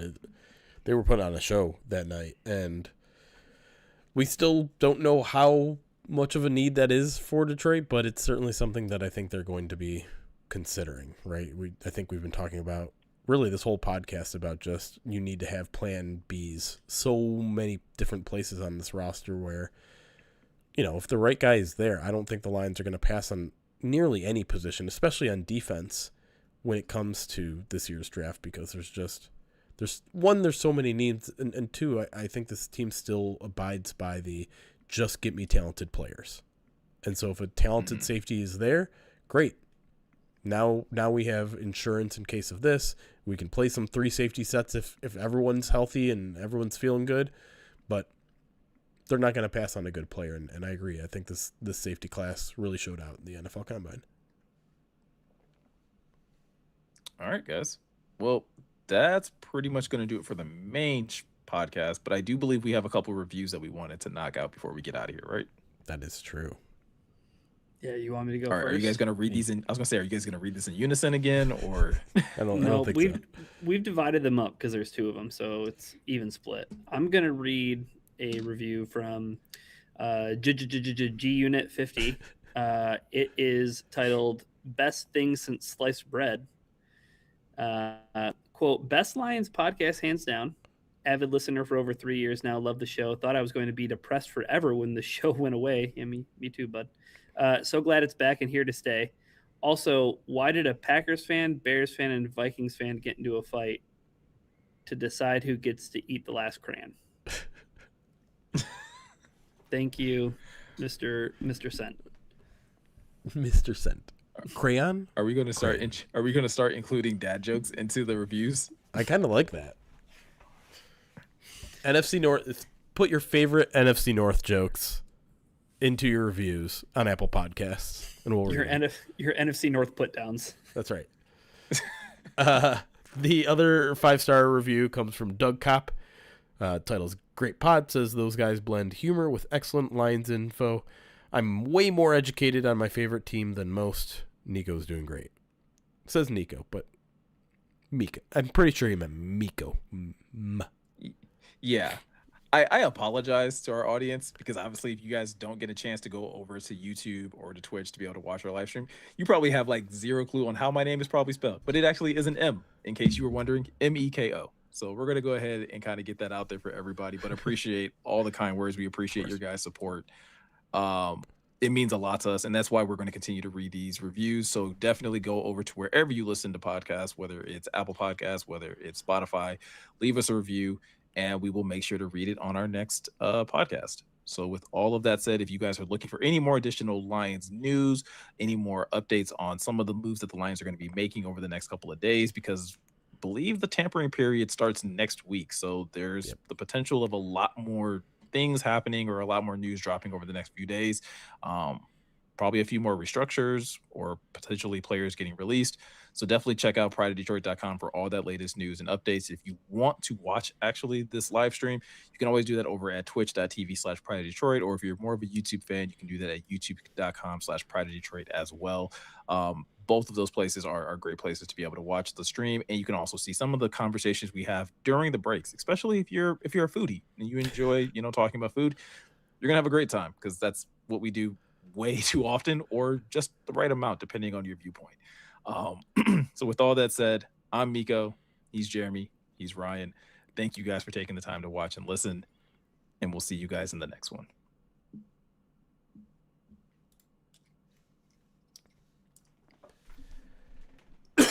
Excuse me. Sorry.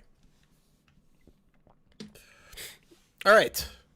We'll hang out just for a little bit here and then probably get out of here and eat all the food that we've been talking about.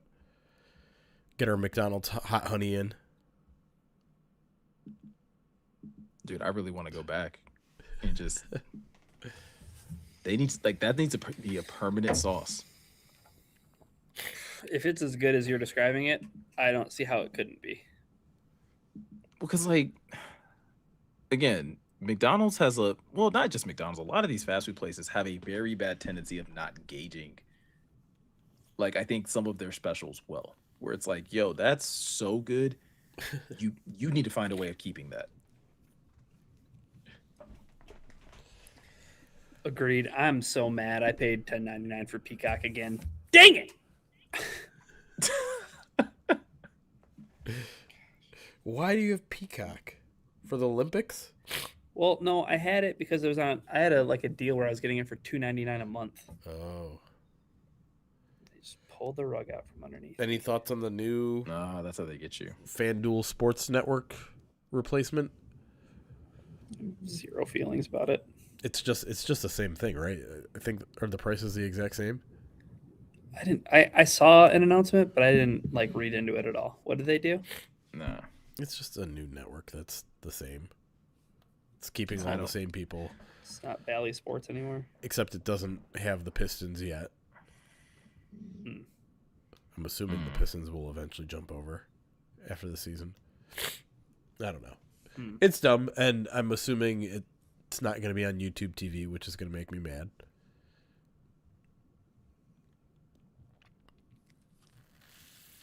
Probs.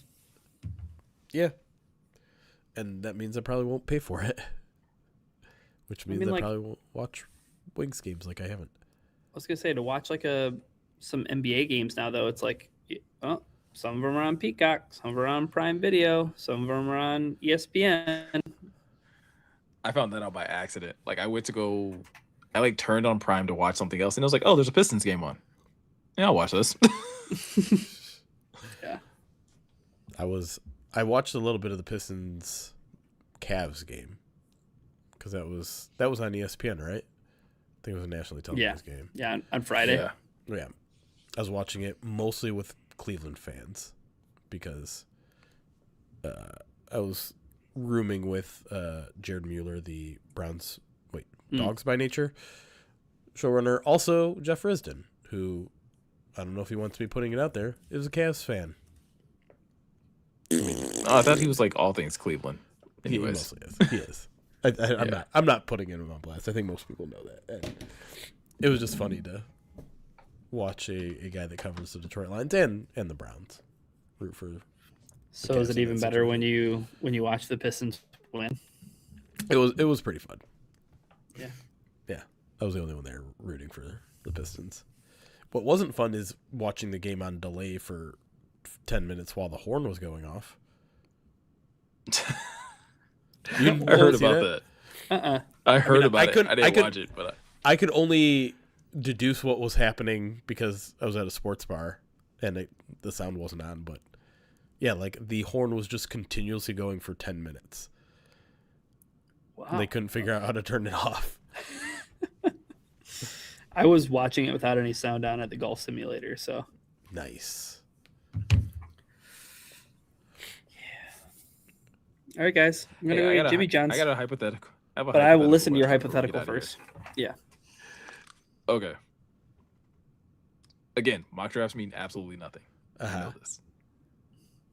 If you're Joe Burrow and you're sitting there on draft day and with the 10th overall pick, the Cincinnati Bengals pick Sony Styles, like, are you just like phoning into the GM immediately, like, trade me?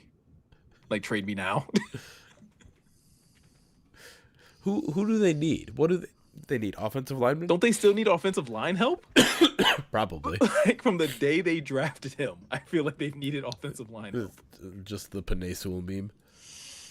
I think about it every time I see Joe Burrow, if I'm being honest. Like, not just like Every time just I like, see him get hit, yeah. Every time I see Joe Burrow, I think of that meme though. Just like it's like, oh, Joe Burrow walking in the stadium. I'm like, I bet you wish you had a Panay Sewell. yeah. Like, I don't know how. Again, I understand every team is going to try and get the best player for their franchise, yada, yada, yada. Right. I don't know how you could be the GM for the Bengals and hear Joe Burrow talk about, like, hey, I don't know if football's fun anymore. And be like, we need an off-ball linebacker. That's We need what an we off-ball really need. linebacker. He's gonna get Joe Burrow the ball. Great. You got Joe Burrow sacked 4 more times. They should draft an edge rusher to replace Trey Hendrickson. I just think, like, I had somebody ask me at physical therapy, like, hey, if you're the Lions, do you just call Cincinnati just to see? And I'm like, I don't think they're gonna move him, but like, Burrow? dude's really close to just walking away from the game. We need another season of him at quarterback. See what he was really going through last year. Oh yeah. Let's have the Oh, Minnesota dude. Vikings I think it would just be trade him for like Joe crying in Burrow. his locker room. Who do you think the Vikings are gonna land? Kirk Cousins. I feel like it's just like it's too right. Like, and by right, I mean it's like the easy way out where like Kevin O'Connell gets probably like what he probably wanted in the first place. Like, he probably didn't want to lose Kirk Cousins, so it's just like, let's just run it back. At least I know he can actually get the ball to Justin Jefferson. The strain can he? I see in Ryan is thinking about Malik Willis going to the Vikings. No, don't let that happen. No. I was surprised you didn't bring up Aaron Jones as a potential David Montgomery replacement. He's not the same kind of player. I love Aaron Jones, but You don't want to have like sombreros in Detroit?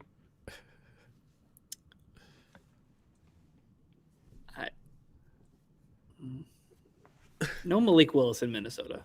Don't let that happen. No. No That Malik won't Willis happen. in Jets? Minnesota, Las Vegas. I kind of want to say the Jets either. Like, send Malik somewhere where he can thrive. I kind of don't want Geno Smith to end up in Minnesota either. And do you feel like the Vikings could get Geno Smith for cheap? maybe. Like I- cheap? Yeah, probably. I'm out on Yeah, Geno. probably. I'm out on Geno. Let him go to Minnesota. I don't care. Ooh, I don't know. I don't feel that way. No, I don't feel that way. I feel like there's so much I'm writing him off. dysfunction in LA. Is he gonna write back? He ain't going right back. Dumbest quote in sports. I hate it so much. Can't end on something bad like that. What do you mean? It's a great call back. How does Gino get all that pub and Meek Robertson got a blip in like the biggest regular season football game that's been played in the past 20 years? Because Meek didn't say it to a national reporter. Oh, he Right said it in the after. locker room video. Yeah. Yes. Say that to the Chicago Bears and Ben Johnson. Well, that's his issue. He didn't take his shirt off. Now we're just piling on. He didn't say it in front of Michelle Tafoya with his shirt off. That's right. Google Michelle Tafoya if you're interested in what she's doing these days. No thanks. Nope. Nope. Not going down that hole. Sup, Ron? Thank you for the 11 months. So Sonic is a better hedgehog, anyways. Good luck to Knuckles and ready for bread to cook in round 4. Knuckles is an echidna. He's not a hedgehog. That's the nerdiest thing you've ever said on this podcast.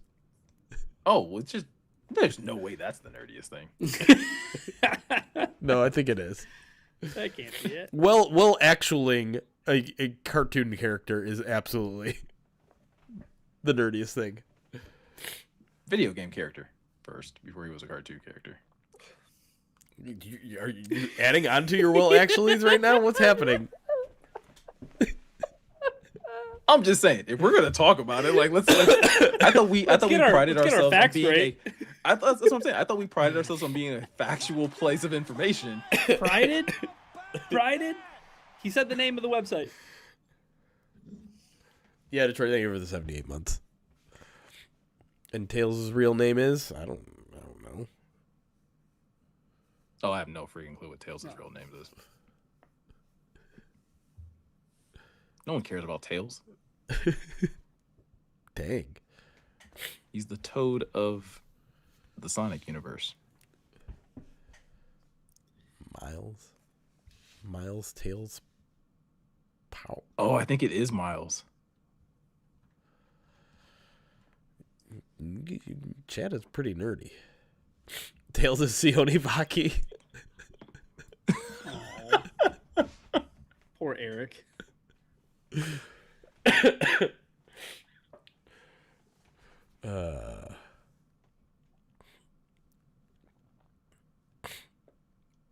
How many other Sonic characters can you name? Because I think I'm out. Well, there's Sonic, Dr. Robotnik. Tails, Dr. Isn't there Robotnik, a Shadow, Amy,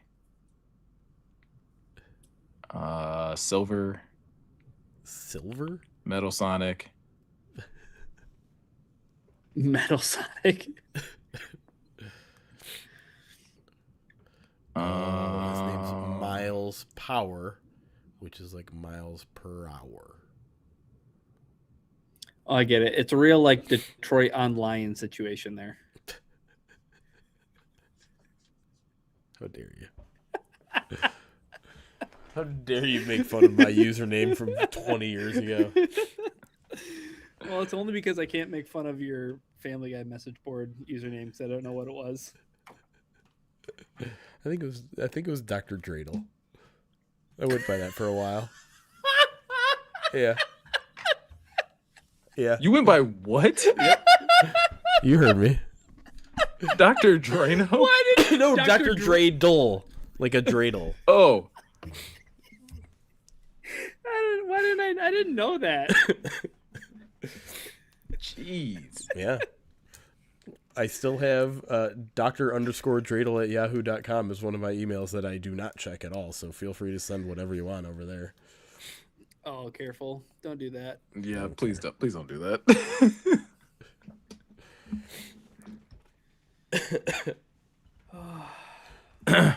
All right, let's get out of here so I can go play Pokemon Red.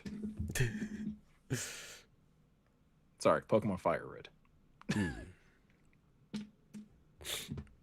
All right, we'll get out of here. I don't know what we're doing with midweek mailbag. It's technically the first one of the month, which means it's supposed to be PODD exclusive, but I kind of feel like we owe another regular one, so we might do a regular one, and then next week might be.